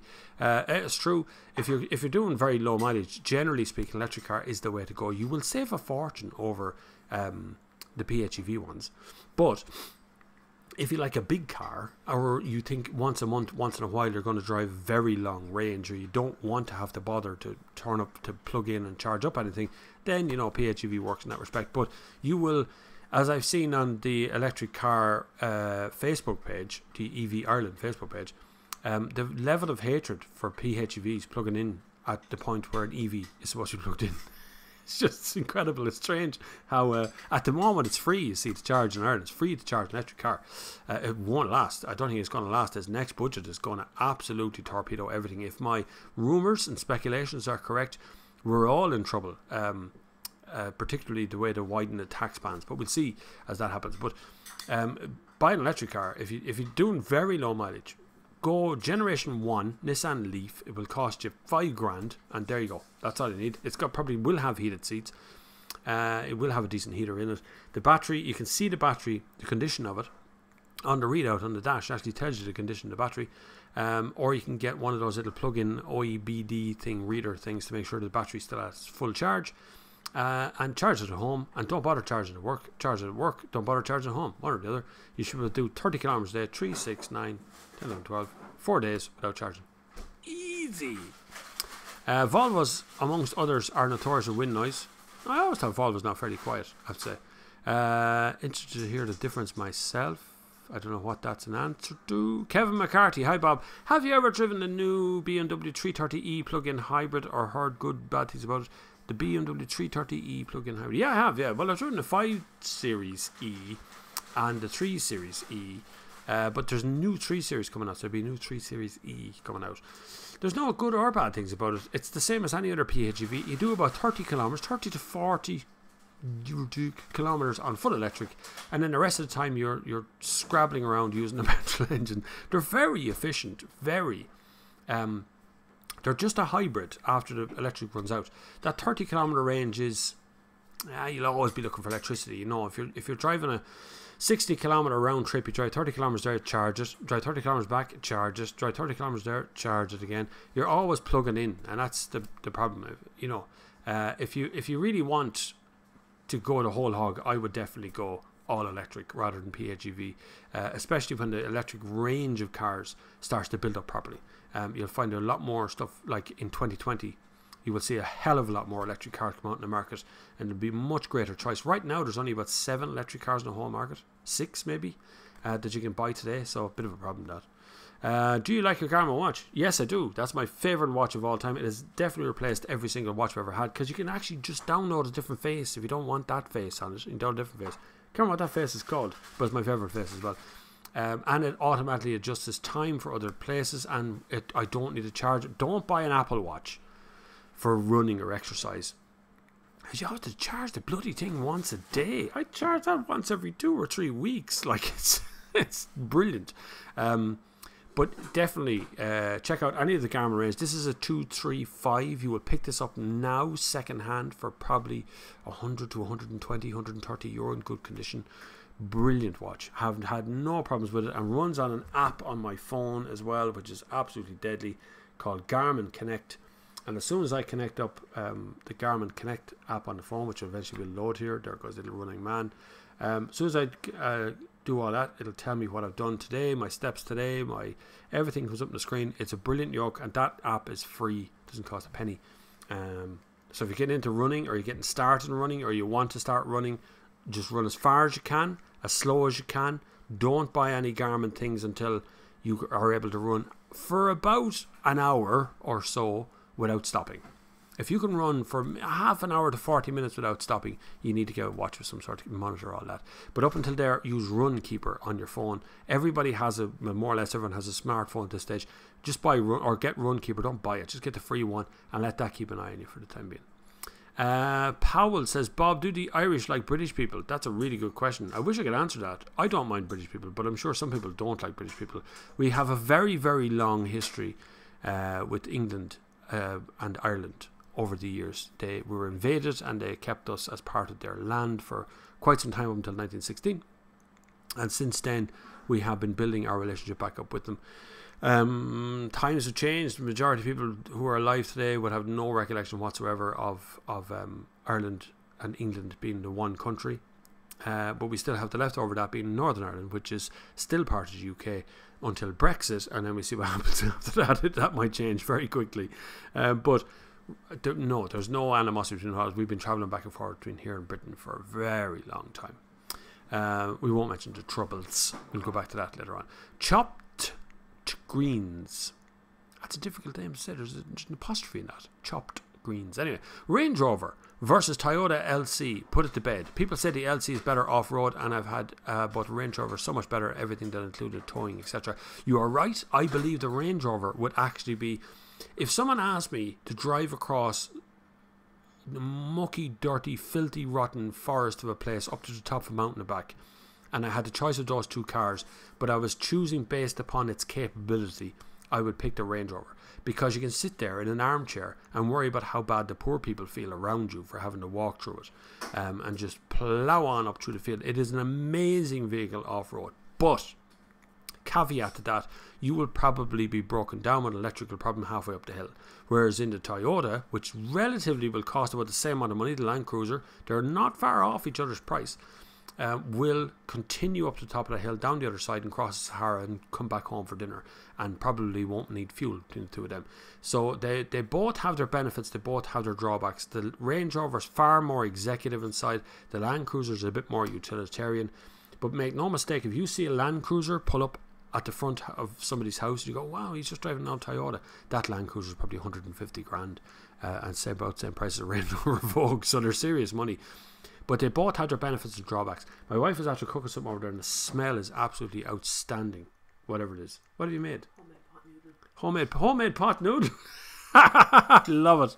I'll have some of that after. Anyone want to come around from homemade pot noodle, let me know. We've made enough for a family.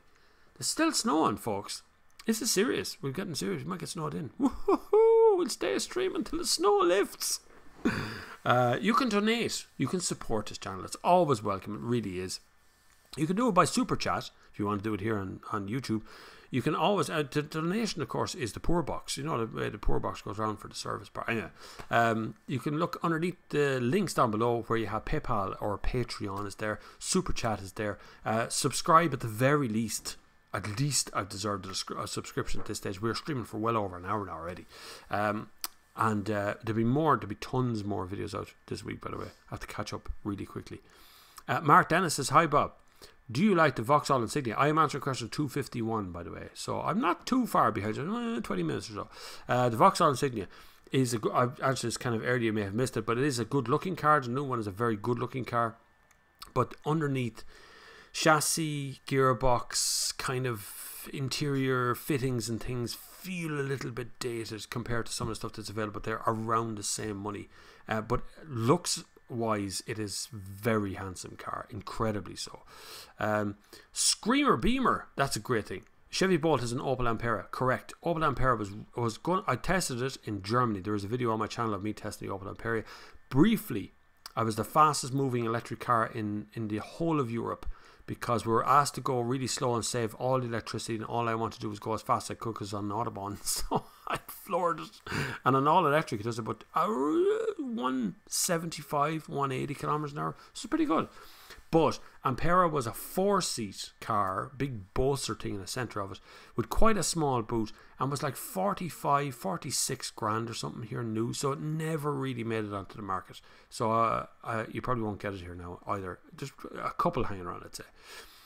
Paolo says, Bob, will the new Peugeot 508 be the user chooser superstar of the sales rep in the UK and Ireland? Yeah, I'd say so. It is a phenomenal car. Really comfortable. The looks are just amazing. The estate one that's on the way. Lads, do you think Volvo's doing a job on design? Peugeot, whatever you call them, is doing an incredible job at the moment and really coming a long way. And I actually, funny enough, like the other talk, the Rifter, which is quite good. The 7-seat version of Rifter is really clever. You got to put your mindset away from being a van. It's very clever. There's the Opel version that's called the Opel Combi Life or something like that. Probably would be near enough as clever. The only problem I have is the center console is too big. They need to make that smaller. Not a lot of blank unused space on it. Brian Kelly says, enjoy the service, Bob. Thanks very much. ASDB. Which do you think is better handling wise? A Mitsubishi Outlander 2 facelifted or Mitsubishi Outlander 3? Handling. You don't think about handling when you buy one of them yogs. But the new Outlander handles like a massive off-roader. I suppose. Handles okay, yeah. Outlander 2 is fairly flat and boring, if I remember correctly, particularly the interior. The new one is far nicer interior on it, and will handle it a little bit better because it has the more modern suspension and independent suspension all around. So it's well capable of doing off-road. I think they're tow rated as well, funny enough. 2,000 kgs, if I'm right. So you should do both. Buy the Mitsubishi Outlander 3. Killman84, hi Bob, what's your view on the Volvo XC40 best subcompact sub? Volvo XC40 is Irish car of the year. I voted for it. I think it was a very deserved winner. It is an incredibly handsome car with loads of tech and very clever stuff. Like the door pockets on either side of the car, they're designed to take a laptop. Why didn't anyone else think of that? It's such a clever machine. There's so many little bits and pieces in it.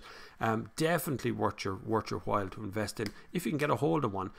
Only buy an auto. diesel's on the way out from Volvo. That's my problem right now. Is diesel? Ireland is still selling Volvo XC90 diesel and XC60 and 40 in diesel. They're definitely on their last legs. Volvo announced last year they're just going to pull a plug on making any more diesel engines. So they're on. It's the last of the run-outs of those engines. So if you can get a petrol one for yourself, good. That'd be the best one to go for. But I haven't driven the petrol one. Don't forget. That was George. Right. GB registration points are where they are because dealers wanted to smooth out peak registration points. I know we did the same thing, but at least in the UK, when the registration point comes in, usually the late reg ones will have a higher spec than the early reg ones, or vice versa. You'll find one or the other that has happened. In Ireland, we tend to just have exactly the same car in the second half of the year. That's all. People thought they were going to get more money in trade-ins for a late registration car in Ireland. You don't. It's the same. No difference at all. Just checked the Opel Ampera E Chevy Bolt. Yeah, we did that. Ampera isn't Chevy Volt. I like the Ampera, but hard to even get in the UK. It is. Hi Bob, have you ever seen a Mazda 2 sedan? A few here in Vietnam. God forbid. Oh, I have though. I have. I've seen some really weird Jap import cars recently. Like really oddball things with names that I've never even heard of. So I don't know what's exactly going on recently. But yeah, there's been a few. Mazda 2 sedan was a sedan car is popular in China, in Asia, not just China. Sedan cars do well there, and we do well here, which would be saloon, we'd call it here, but sedan is the name of it as well. They were weirdly popular here over the years, which is why we held on to the Corolla here, and it was actually gotten rid of in a lot of other territories apart from Asia. So where everybody else is getting rid of stuff, we needed more. I'm getting a lot of comments because I put out a video this morning on the Mazda 3, which went out at 11 o'clock or 12 o'clock this morning. Bob, why don't you get yourself an Octavia VRS PCP finance? I wouldn't go into PCP now. That wouldn't be my style at all. No, I would get. I would definitely go in. 50% of ownership is where I am. I'd walk in with 50% of my own money and a deposit of some sort, or a loan from somewhere else or whatever. But I wouldn't be, just my own personal thing, I wouldn't really be a big fan of financing too much of a car at any time. Annie McAfee says, lol, when Bob mentioned the sole dislike on the stream, who are the other three like-minded individuals who temporarily give some company there? I know, I'm watching. You know your name pops up on the screen when you click like on my videos. Just thought I'd tell you that. Sorry, Bob, press that down button by accident. I remember that. Quick question. Why don't you other car manufacturers have denim car seats as an option? Because you'd go on fire. Can you imagine if you were wearing denim jeans and sat down on denim inside the car? You'd set yourself on fire with the static that would happen between the two of you. The dye will come out quickly. Actually, when you go to car shows, don't wear blue denim jeans. There's a good tip for you. If you're going to a car show like Geneva, which is on this week, which hardly anyone will go to, but if you're going to Geneva this week, don't wear blue jeans. They won't let you sit in most of the cars because any of those ones that have white interiors, they go blue over the day because people just get in and get out of them all day long.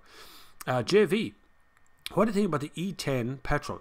I've read it can cause the valves to wear out quicker than E5 petrol. Yes, it does. I've heard that too. Now, I don't have direct evidence for that, but I've read that in many places. But just always take a little grain of salt with that, because you'll only ever hear the bad points of ownership of a car. But the thing is, a slightly drier cylinder head, so the valves got a little bit hotter in the E10 versus the E5. So in the E5 you didn't really get that heat so much, and when you don't get the heat, you don't get the wear and tear quite so high, and that's what happened between the two. They did some sort of a software tweak or something to try and correct that, but I don't know if it's going to work.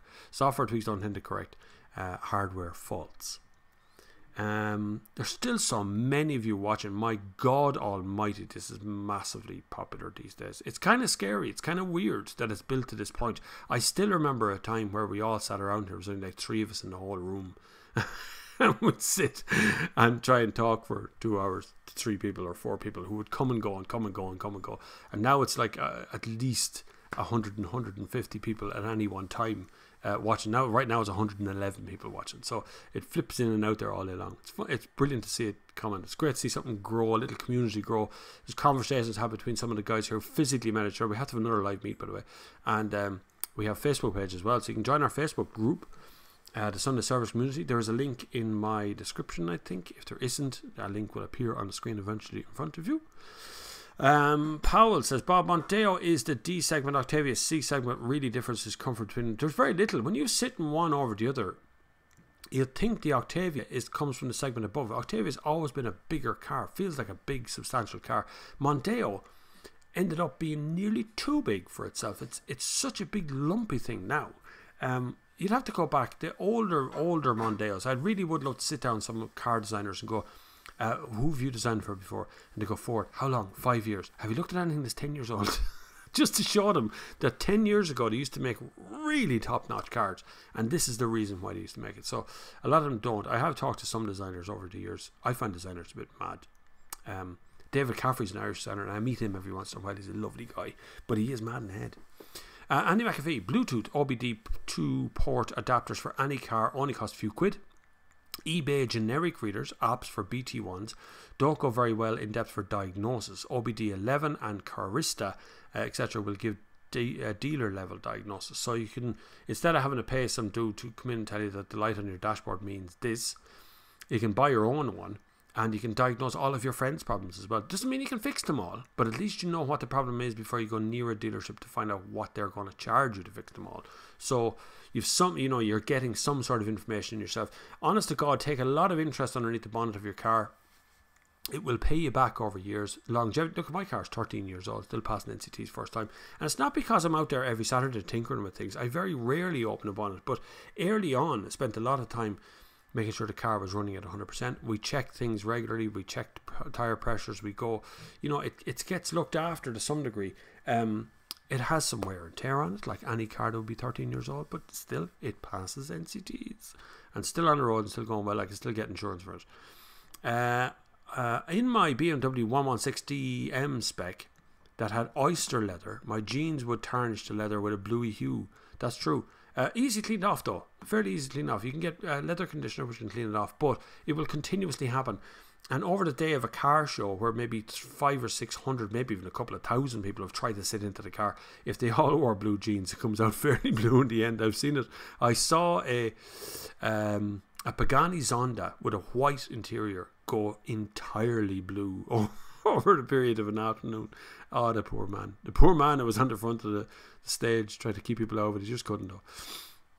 Is it true that all electric cars have to make a noise, or will it in the future, says Graham Wood? Yes, there will come a point. Hyundai already do it. Anything up to 30 kilometers an hour, it makes this weird sort of a drone out of front. Many years ago, Renault did it in a standard Renault Clio. You could change it to make it sound like a little UFO inside the car. It's cool. Kids loved it when it sounded like a little motorbike, little scooter. So for the first time in history, we're researching how to make cars make different noises than cars. So we're trying to figure out, or generally the car industry is trying to figure out what noise is a good noise for electric car to make at lower speeds. Because I have driven in, I remember driving in a Hyundai Ioniq, I think it was, driving in here, and there was two ladies kids in prams walking along the road, in the middle of the road. But it's a quiet area. They could easily do that, and I was right behind them, and they just don't know what to do, and they still didn't hear me. It was really weird. So yeah, they won't. Whether they'll have to, I'm sure some EU guideline will come in at some point, which will be for the good. Whether they have to make it, not, will be a different story, but they are all researching what they should do about that noise, whether they should or shouldn't make noise. Alan Montgomery, Bob, what do you think of the new Honda e-electric car? I don't know until I drive it. Honda is a very strange company when it comes to what cars they come up with. Honda make cars for America and Asia. That's where their strong offering is. That's where they're making real progress and making numbers and getting profit from.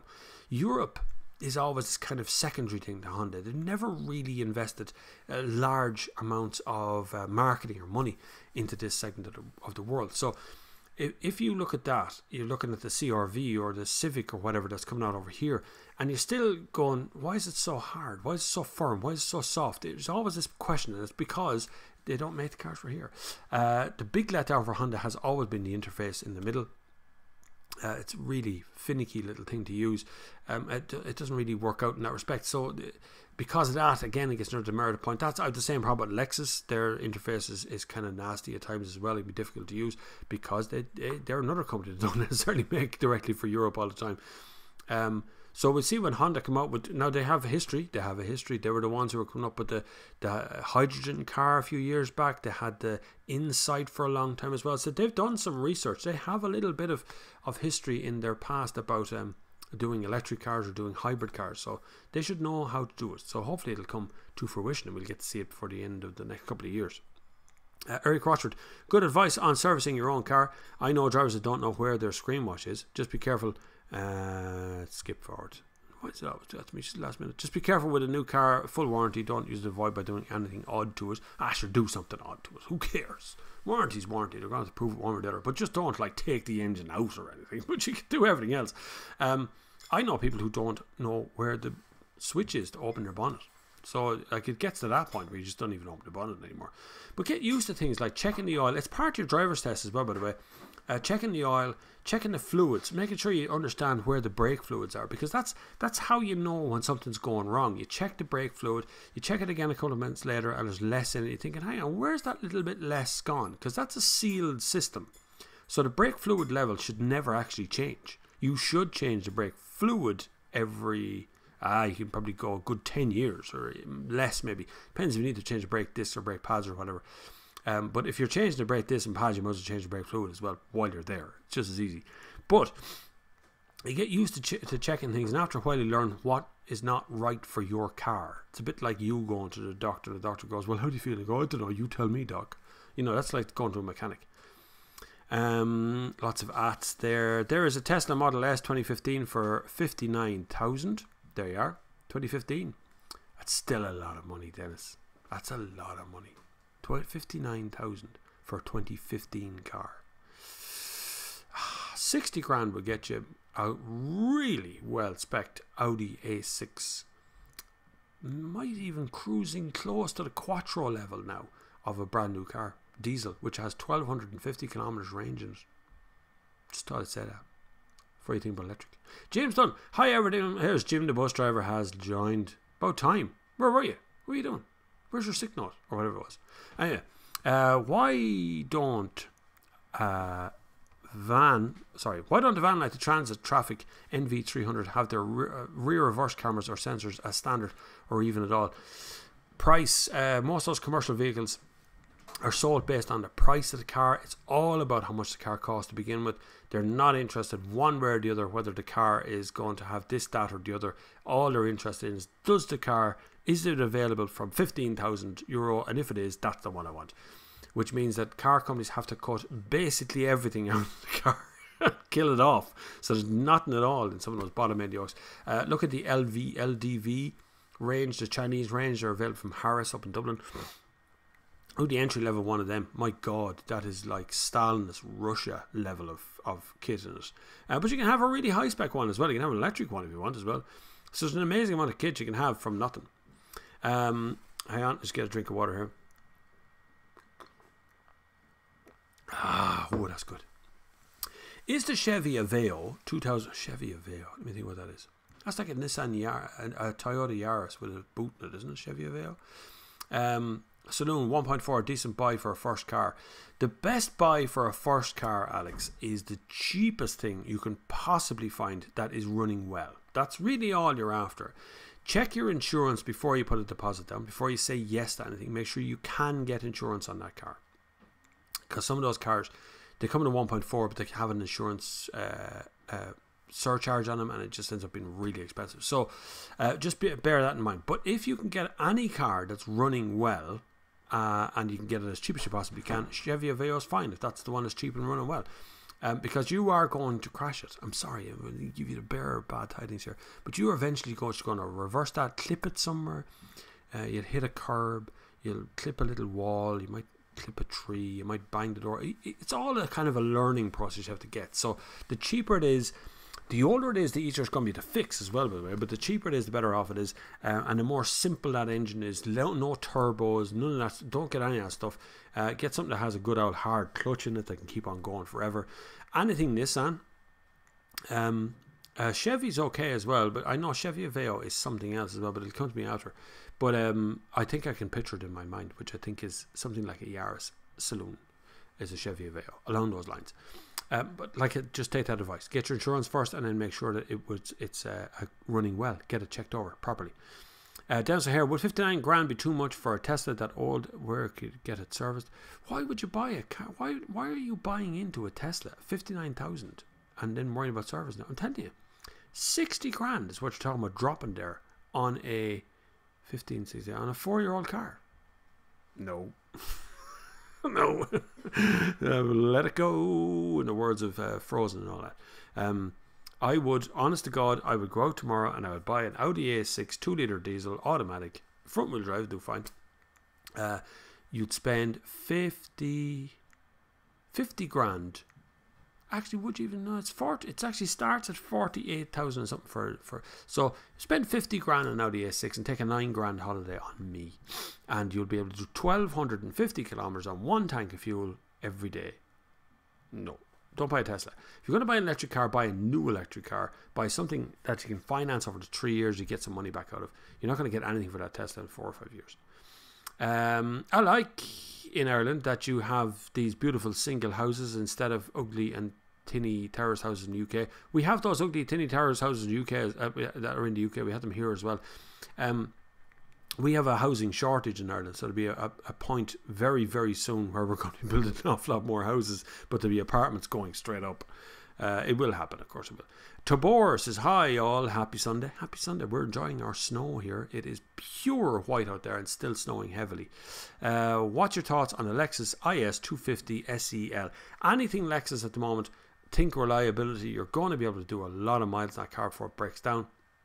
They're very reliable cars, but the IS 250, depending on what country, tell me what country you're in, because it might make sense. If you're in the US, this isn't a problem, but if you're over here in Europe, it is a problem. If it's not a hybrid one, you're going to pay a penalty at some point. They do savage through fuel, I have to say, when we're not that kind of way. Can we see your wife, Bobby? No, you can't. No, she doesn't go on camera. She's never gone on camera. None of the kids or the wife go on camera, really, so they're not that kind of way inclined. Just let me do it, which is fine, because that means, that's what I was saying at the top of the show as well. If you meet me at a car show, you meet me out and the kids are with me, take a picture of me. I have no problem. I've millions of selfies. It's fine. It's all okay. I don't mind taking pictures at any point. But the kids or the wife tend to stay out of it as much as possible. Not my choice, their choice. When they want to be in the shots, they can be in the shots. But right now, they never want to be. So it's okay. Kenneth Fitzpatrick. Hi, Bob. Would you go for Porsche 924 or 944 Turbo? Don't go turbo on a Porsche. Turbos are psychotic at the best of times. What I mean by psychotic, I mean it will kill you.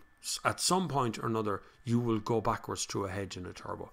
So if you can go 924, which would be a Carrera, like a Carrera 2. So a Carrera 2 is the Mark II version of a Carrera 2S. S means standard, which means you just get a rear-wheel drive one. It's just standard, no turbo, naturally aspirated. Is it a V6 or is it no? It's the box or upside down, whatever it is. It's a reversed engine. It's a great car. You'll knock great crack out. It handles very well, but it's really predictable in all the corners. You can predict where the car is going to be. You know exactly what's going on. You have great fun in them. Even in the automatic ones, they're great crack. You can pick them up for pennies these days because they're not terribly. They'd be popular collector's item, but they're not terribly collector's driver's car. But the 944 Turbo will kill you unless you know exactly what you're doing, and even then you will be zooming down some back road and all of a sudden just behind your right ear you will hear the words, "I'm going to kill you," and it will just off into the hedge with you. That's the way to do. That's the way Porsches all are. But they're great crack to drive. I love driving Porsches. I should really give Nick a call over in the UK and go over and do a Porsche thing video. Be great crack. Here Braz says, do you think EV evolution will lead to a non-compromise in terms of range and recharge time? If so, will that be 2030s? Let's just explore a thought that is in your mind there, right? EVs require less servicing, if at all, right? So you might never service. You might get a little check here and there, but very little servicing. Sales wise, Tesla has proven he's just about to do it all online now. No physical bricks and mortar building to go to. Literally, you click on to tesla.com, you click the car you're looking for, you add the little options, you pay your 300 quid deposit, it appears outside your door. If you don't like it, you send it back and you get a different one. That's what he's looking at right now. Now, all of that sounds idyllic until you realise you displace 10,000 jobs in one single country overnight with the sporadic amount of EVs that hit the road. So when we get to the point of having no compromise for recharge times, so when you drive up, you plug in, you charge for 4 minutes and you're full, if that's what you mean, because that's kind of what it takes to fill a diesel tank, for instance, is about 4 minutes. And supposing the range gets to 1,000 kilometers in an electric car, then there's no difference. 1,000 kilometers, charge it in 4 minutes, 5 minutes. Why not just get rid of diesel and petrol altogether? But what happens to everybody who's been trained for decades and decades and decades on how to make ICE engines, how to service them, how to repair them? All these guys who've been around for all this time. What about all the people who can't afford to buy a brand new electric car, or just aren't capable? It's just because it's way too expensive. Right now, a Kona EV without any discount on it is €49,000. 49 grand. What would that be if it could do 1,000 kilometers? Would that be €100,000 to do that?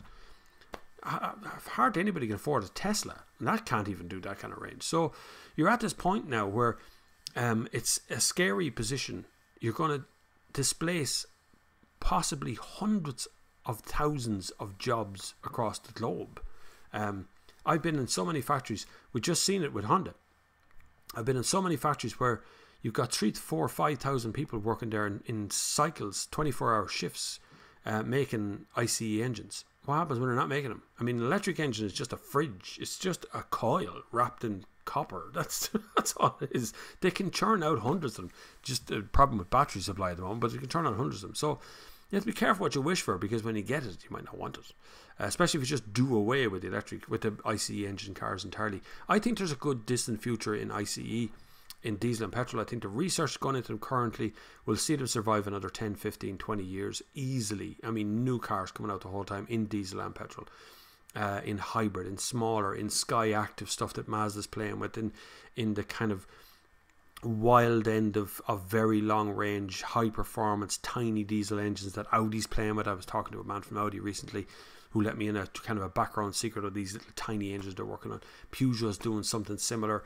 Volvo's crazy into the petrol engine, the hybrids, the PHEVs, the electric cars are coming. So there's a lot going on at the moment. We're in a very big time of flux, and it's all change right now. We'll get there. We'll figure out where it's all going in the end. Hugh Williams, I can only assume, with a name like Hugh, you are from Wales.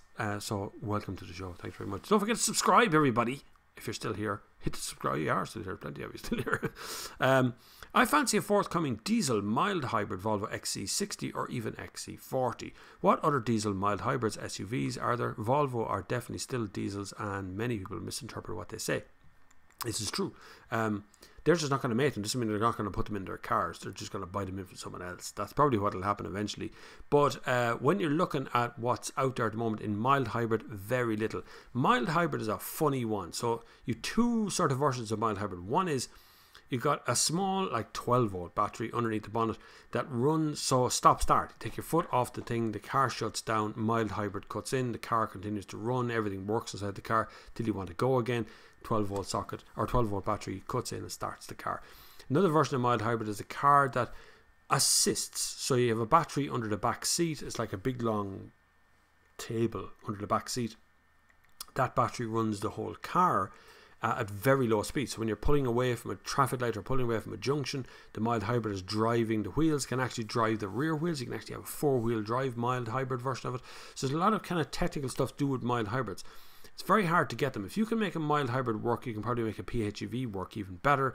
And if you can make a PHEV work, you can probably make an electric car even better. So you're at a point where mild hybrid isn't really doing a whole lot for you, because it's not really being efficient. You're adding weight to the car. It has to be subtracted from somewhere else. So if you're adding a battery under the back seat, you're adding, and batteries aren't light. Whatever anyone tells you, they can be up around the weight of an engine for an ordinary size battery. So you're adding 50 to 100 kgs on the back seat, which is a fat person sitting on the back seat, just to have a battery in there that runs the car for maybe 2 to 3 seconds at a time. It's not something. Often it's not worth it.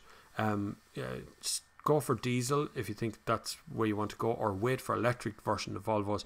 At the moment, there isn't really any other mild hybrids out there. There's only full hybrids, like the Toyota RAV4 or something. They're full hybrids. Even Audi's sticking with the diesel stuff, so it's getting there.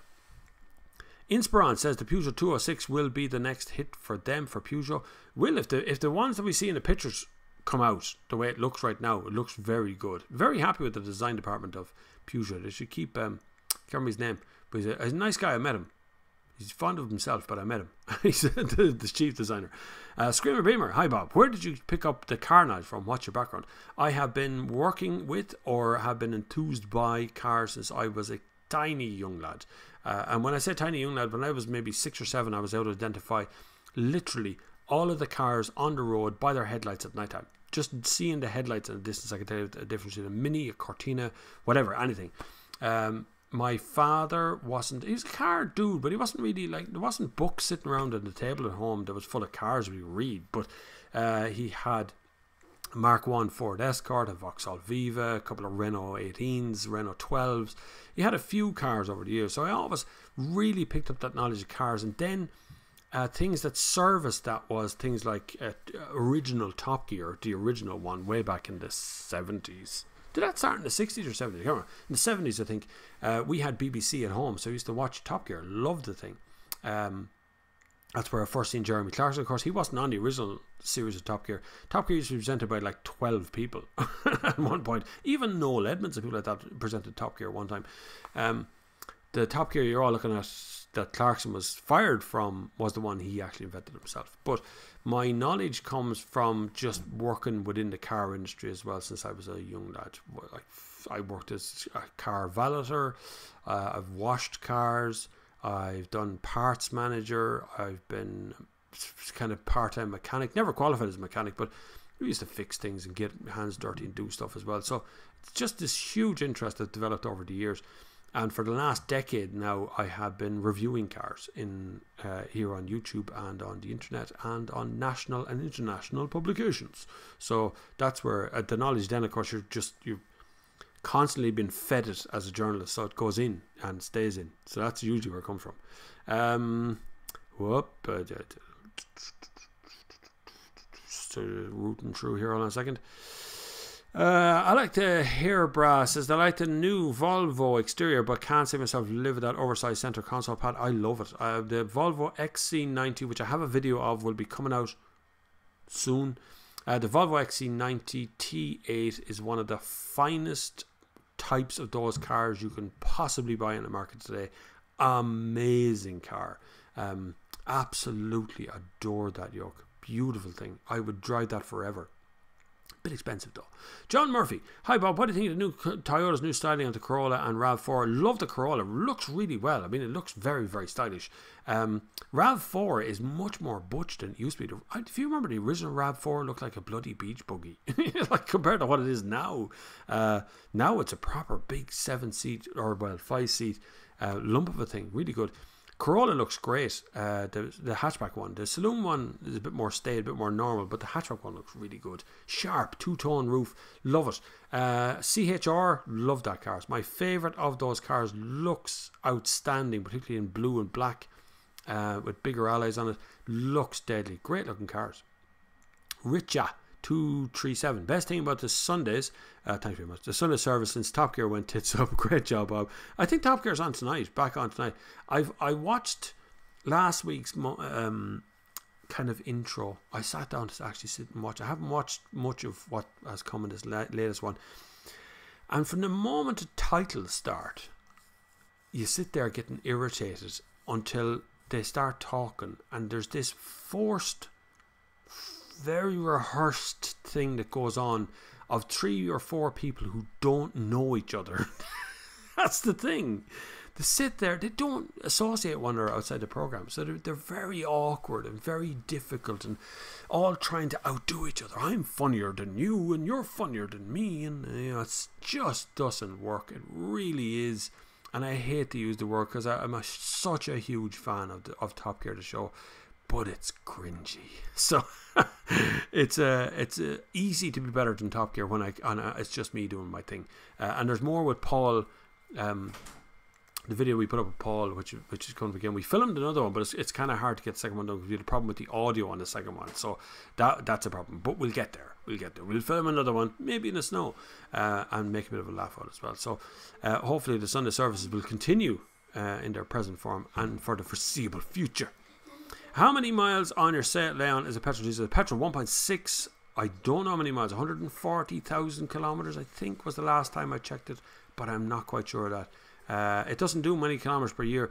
I think we did 4,000 kilometers since the last NCT, so that's 4,000 or 5,000 kilometers a year is what that car does. So it'll be eventually, if we ever do get around to selling the thing, it'll be a very special buy for somebody. Somebody will absolutely love that yoke. Once we got press cars, like for the last 10 years, 8 years say, that car has done such few miles because we've got a brand new car to the door the whole time. And we use that on a daily basis. That's what the press cars are for. You're supposed to use the things on a daily basis. So that's how you learn all about them. Brian says, horses' hooves, the Gallop would be the best electric vehicle. That'd be good crack, actually. Yeah. Imagine a car coming up behind you going... Drum, drum, drum, drum. What you know? 2 coconuts. That's what you need. That's a Monty Python joke. Hugh, brake fluid changes as pads wear. It does, yeah. So that's what I should have said. My apologies. If you look at brake fluid and it's perfectly maxed, and you check it again in 2 or 3 months' time, there's less in it, chances are your brake pads are wearing out. So the pads are opening wider, and they have to push further because the pad is wearing out. But to push further to do the braking for you, so it looks like there's less brake fluid in it, and that means it's time to change your pads. Maybe. Johnny Morris. EVs should have bird song instead of engine sounds, or maybe whale song, or maybe the Bee Gees. That'd be good, wouldn't it, to pass through. Gonads. EVs will have to make noise like the US's Enterprise going to warp. That'd be good as you're accelerating away from a traffic light. You get that warp engine noise. Lots more joining in now. A satellite signal has collapsed due to snow in the rain. No football. Welcome to the Sunday service. This is the only outlet we have that can continue transmitting through the snow and heavy. It really is heavy bloody snow out there. There's a good 3 inches now in the backyard for sure. Hugh Williams, I'd put safety pretty high on the list of priorities for first car. So yeah. If you put safety really high, you're going to have to pay an awful lot of money for a car that's definitely going to get damaged. You know, I've been driving since I learned to drive when I was 8. My father taught me how to drive in a factory in a Mark 1 Ford Escort van. I learned how to steer and control and operate a car with no seatbelts, no airbags, barely any brakes on the thing. And it brakes little drums on the front. But not even that. When you upgrade to when I actually got my own car, it was a Datsun Nissan Cherry. And it was basically made of rust with a 1.6 litre petrol engine. It was actually taxed as 1.3. And I love that car. It was canary yellow. I was crashed into twice. I did not crash that car. I was crashed into. And I came out okay from that as well. So safety, if your safety is your priority, you have to pay for that. You have to pay for that privilege. That's why Volvos look expensive. Why Mazda looks expensive. There's a lot of safety kit in them as standard you just don't see. But if you're looking for a first car, safety's good, not the be all and end all, but good. You know, for a good happy life, if you're a good enough driver, safety really doesn't come into it as much as you think it does. Kalin Nuts, what is your opinion about the new EV premium Chinese car manufacturers such as Neo, Beacon, Polestar, Volvo? Thanks. They are going to come and stomp all over the electric car market here in Europe. That's what I think is going to happen. I think Chinese are kind of funny. They economically invade a country. So what they do is they buy up little bits of things in car companies like Volvo, like, you know, Jaguar Land Rover. They buy little shares and stuff and they kind of control it.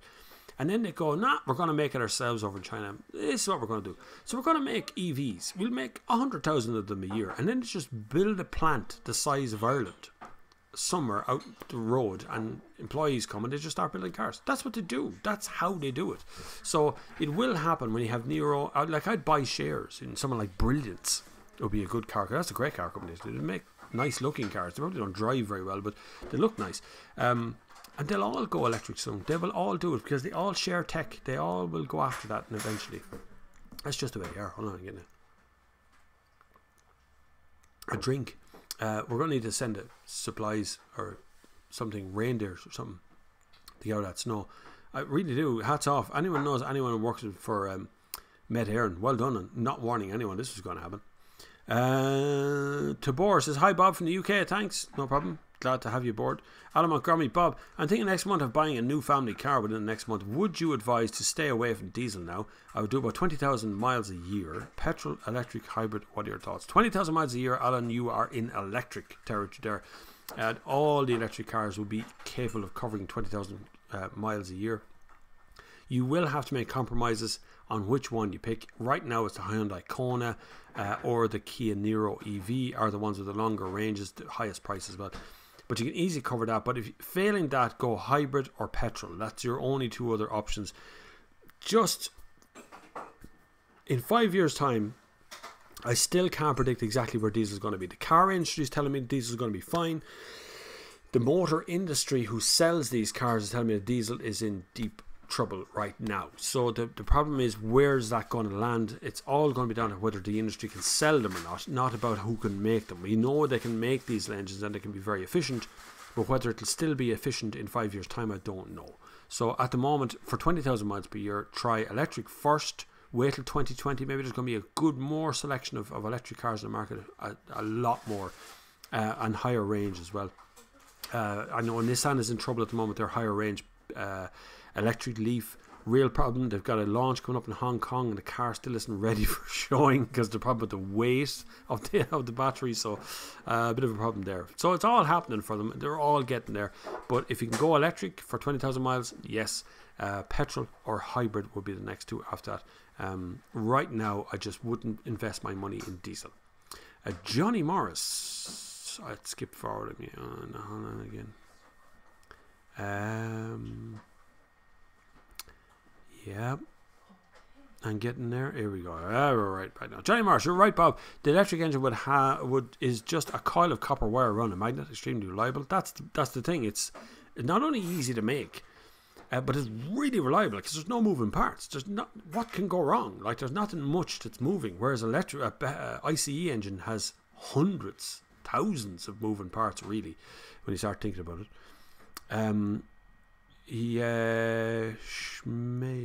Yes, Welsh, there's a 3-cylinder Volvo diesel on the way. Combine it with mild hybrid and you have a winner. Volvo's gone into mild hybrid and full electric. They're all taking, remember now, just because they're going that way doesn't make them right. Mazda aren't going that way. They're not making that right. So there's always this element of who's right and who's wrong. We won't know for a few years what's going on. We look at what the Germans are doing. They're sticking with the diesel. You know, I know they're shouting about electric, but behind the scenes, the majority of research is going into diesel. The e-tron range will show you the electric range, but they're going to have standard, like the German business person driving over the Autobahn has no interest in electric. So, but ordinary people could possibly get away with it, right? Brian Donald, I'll get a full electric EV when they can do 600 kilometers on one charge and not mad money like the Kona. That's the problem. They will continue to go up in price. If you want to go further, it's going to cost more. That's pretty straightforward because the batteries. See, there comes a point. If you want to go further, you can do one or two things. You make the car lighter, or you can put in more batteries. Now, you can't make the car lighter by putting in more batteries because batteries just weigh the same. So you put in a 100 kg battery and you put in, yeah, I'd love one, yeah, coffee, yeah. Yeah, coffee, please. If you put in a 100 kg battery into a car that already has 100 kg batteries, you won't go 200 kgs distance because there's more weight. So if you're able to do 500 kilometers on a 100 kg battery and you put in 200 kgs, doesn't mean you can't do 1,000. It means you might do 700 kilometers because the weight of the car is already heavier. So weight is the enemy of everything in a car. If you want to go faster, you need to be lighter. You want to go further, you need to be lighter. If you want it to handle better, 99% you need to be lighter. If you want better performance from your suspension system and tires, they need to be lighter and firmer and so on. So weight is everything. Colin Ward, loving the live chat. I'm looking for a large family car. I've heard the Skoda Superb is pretty good, but would be interested to hear your thoughts. It depends how large you want to get on a family car, Colin. By the way, I'm answering questions from 3:41, so I'm really doing well. I'm actually only 10 minutes behind. I've been more than that before. But the Skoda Superb, you can't go far wrong with the Superb, to be honest with you. It does tick all of those boxes, but as large family cars go, the Passat is in there as well. It has to be a very premium car. I know to some degree you might just lose it in the car park, would be the problem. There's an awful lot of them on the road.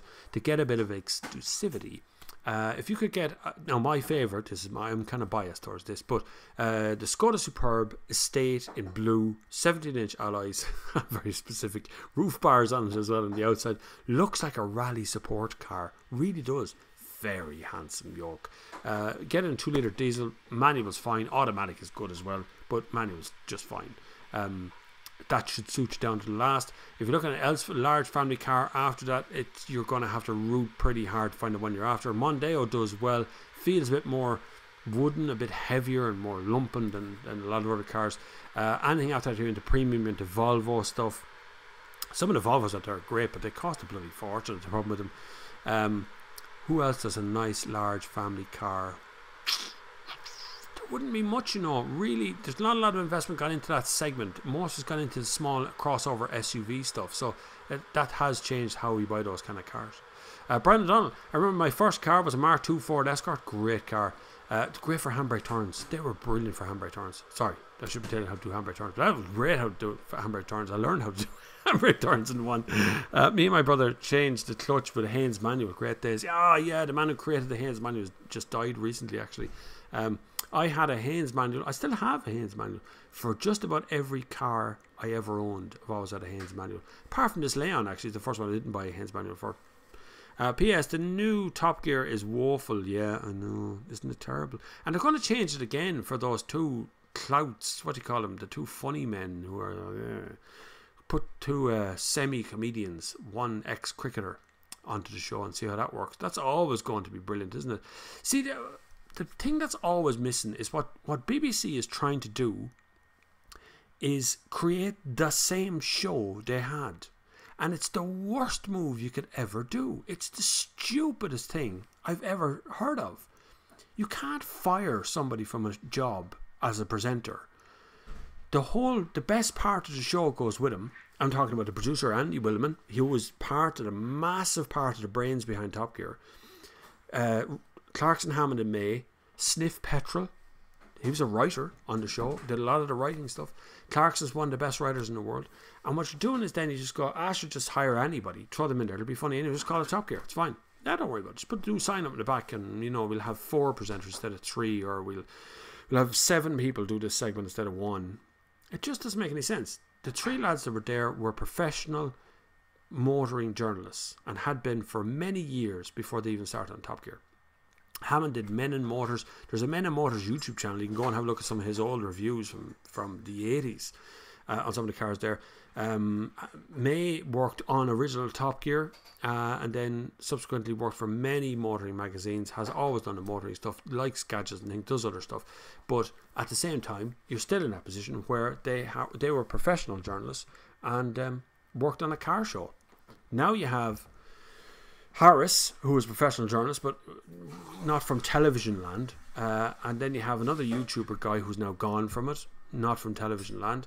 And you have a bloody comedian from the US who was never a car journalist of any kind. And that's how we make a TV show?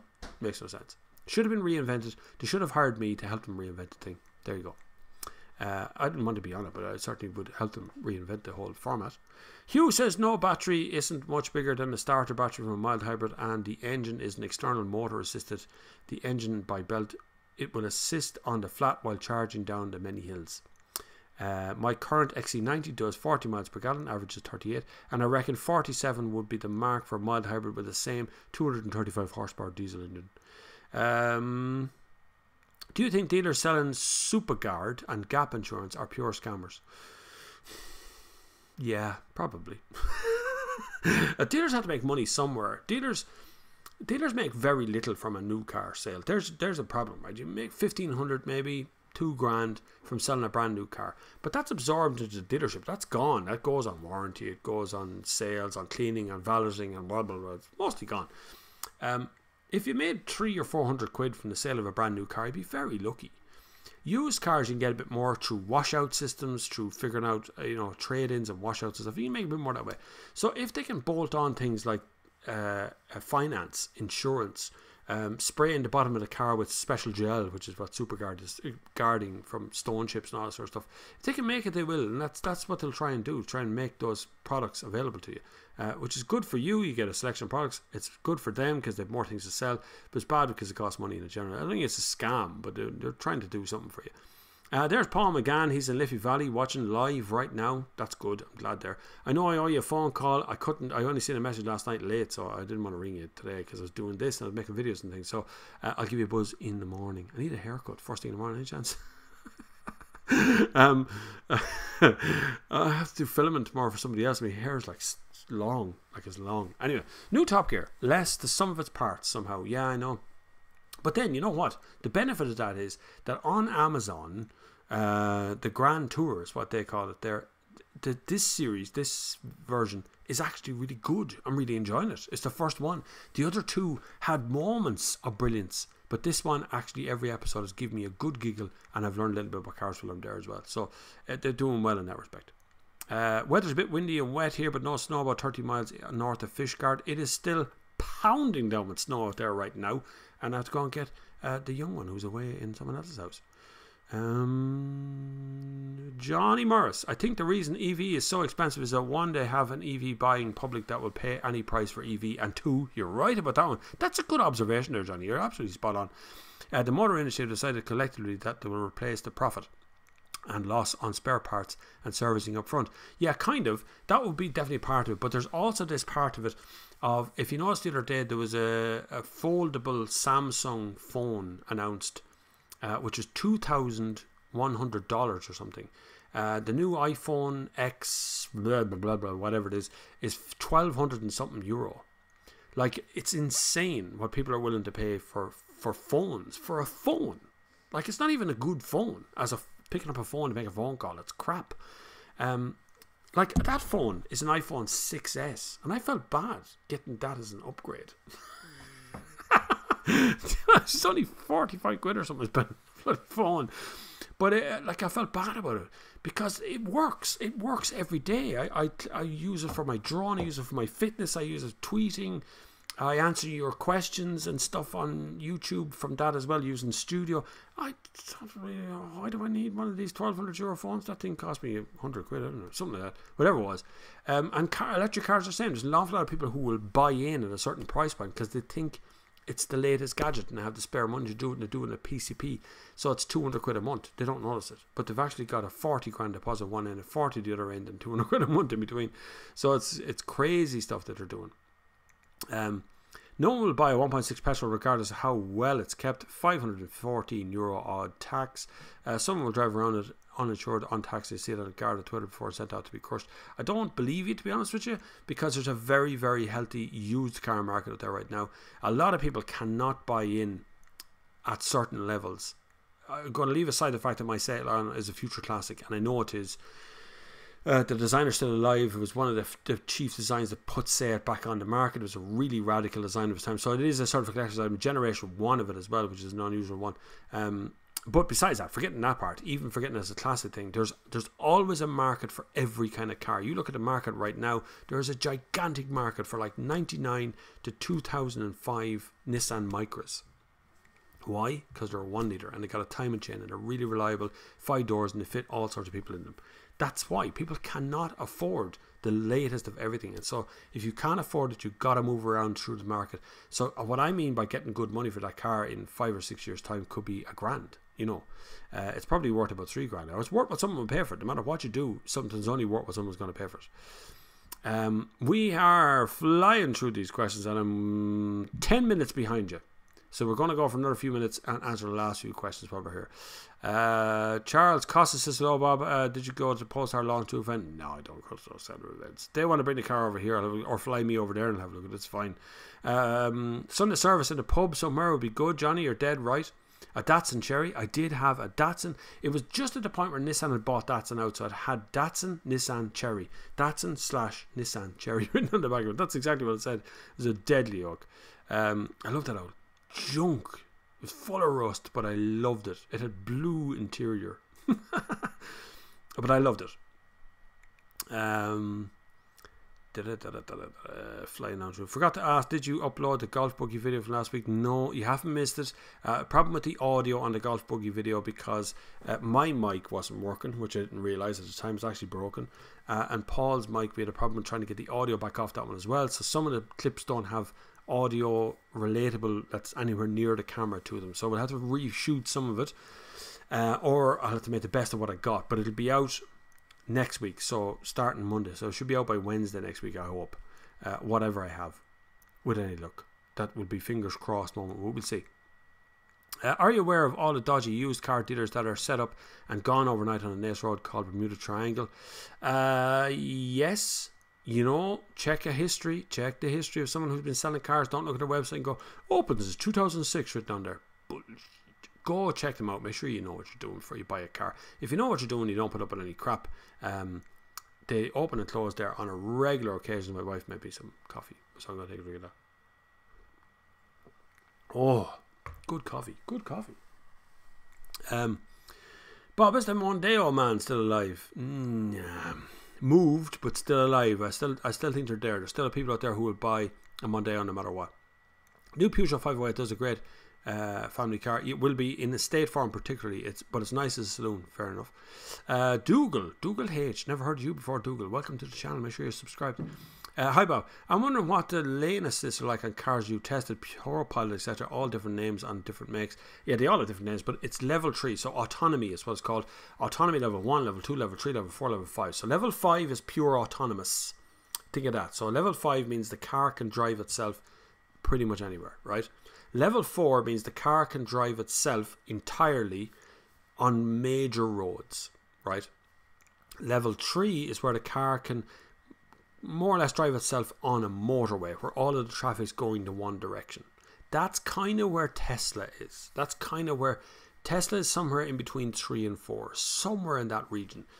In certain countries they have it turned up to 4.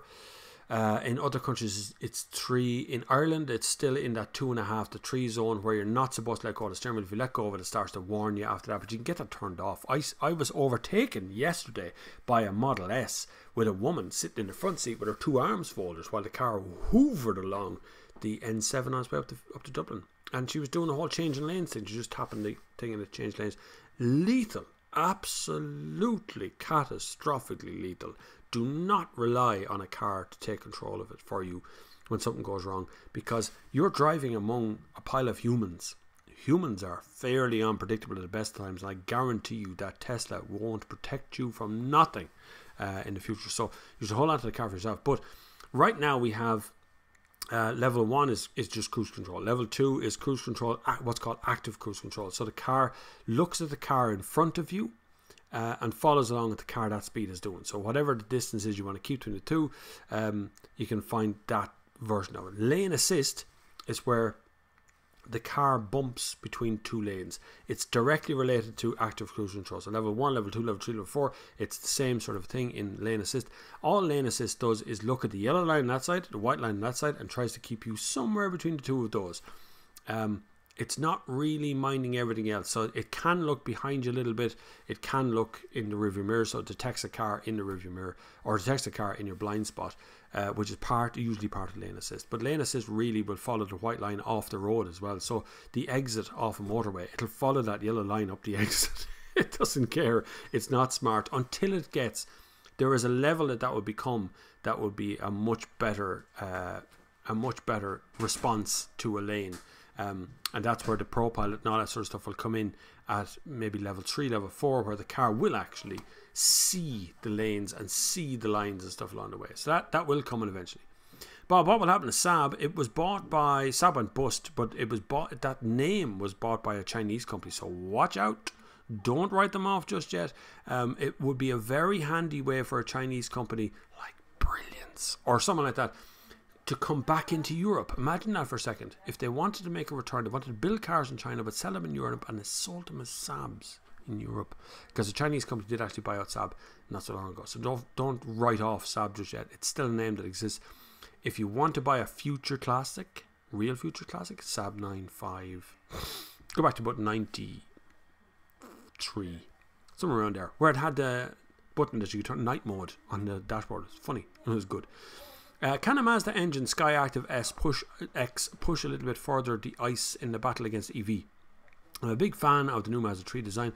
Looks a lot like the Seat Leon Mark 1, which yeah, it does actually. Yes, but it's untested. We don't know exactly what they're going to do. They're going to do something. It's hard to say. Mazda's keeping it all a little bit closer to chest. They're showing us these fancy new engines, but they're giving us a 2-litre petrol. You know, there's a bit of movement going on. They'll figure it out in the end eventually, I'm sure. New MG model. Andy McAfee's gone on about he was bored there looking around YouTube. New Mark MG UK models was quite impressed. Seen a lot more for your money over the comparable make your Dacia. I'd rather have a Dacia, to be honest with you, than an MG. Just me. Until they give us some cars we can actually look at, I can have a real close look at, then we'll see. Have you heard DSG gearboxes only last about 125k before giving up the ghost? No, only certain ones. There used to be a wet gearbox, or was that a dry gearbox, and now it's dry and it was wet, or something like that. There was an older gearbox that DSG had some problems with.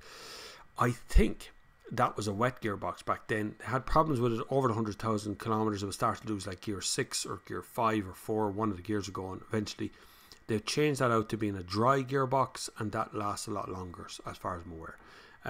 Charles Costa says he's based in Finland. I was in Finland, lovely country, loved it. Rovaniemi, they've been asking me to come back and do some sort of a social media thing there recently, some ambassadorship thing, but you have to apply for it. I get really bored when I have to fill in things. When I have to fill in forms, I go, God, I'm so bored. Can we like get someone else to fill this in for me?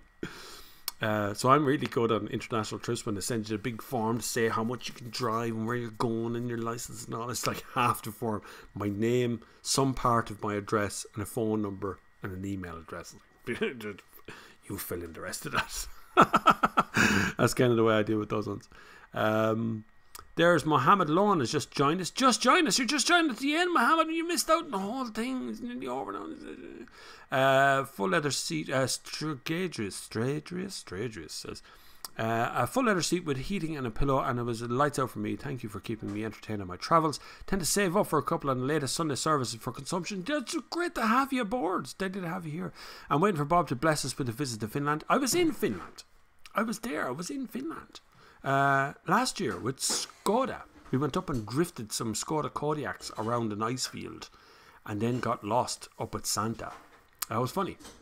It was good crack, and I really did mean I actually met Santa. But it was good fun. Where are we? Sorry, Bob, your lane is not worth 3k. I'm sure it's not. Do you understand my point? My point is not how much my car is worth. My point is that in the future, I will eventually have that car, and someone will be very happy to have that car under them. And I hope it brings somebody some lovely time in their life about driving around. I don't really care. It's not for sale. I'm not selling it at all. Probably ever, actually. Test in America when the auto mode mistook the light blue sky as a 40-foot trailer, so the software's still not up to scratch. There's a look at software. It's a computer control thing that makes up its own mind while it's doing so. It's lethal to watch. Anyway, look at that is coming to the end of Sunday services, still maintaining a giant amount of people here on board. Hopefully you have subscribed to the channel. Hopefully you can support the channel some way. It'd be lovely to have your super chats or your PayPals or whatever on board. It all goes into the big pot in the sky to hopefully buy more equipment and more things that we need here to keep it going, because it's totally unfunded, this channel. There is no advertising. No car companies pay for the reviews that are here. It is all done gratis and free for the right of the consumer to say whatever they want to say. And of course, your money, your contribution to the channel means that I'm able to say whatever I want to say here without worrying about what the car companies think of it. Hopefully you have enjoyed all of today and all of everything that I do. I will do my absolute utmost to be back here next Sunday again for another one. Look after one another. Look after yourselves in this snow. Be very careful out there driving. Just take it easy on all of the corners. Hopefully I will see you again in the near future. But until the next time, I will see you on the far side.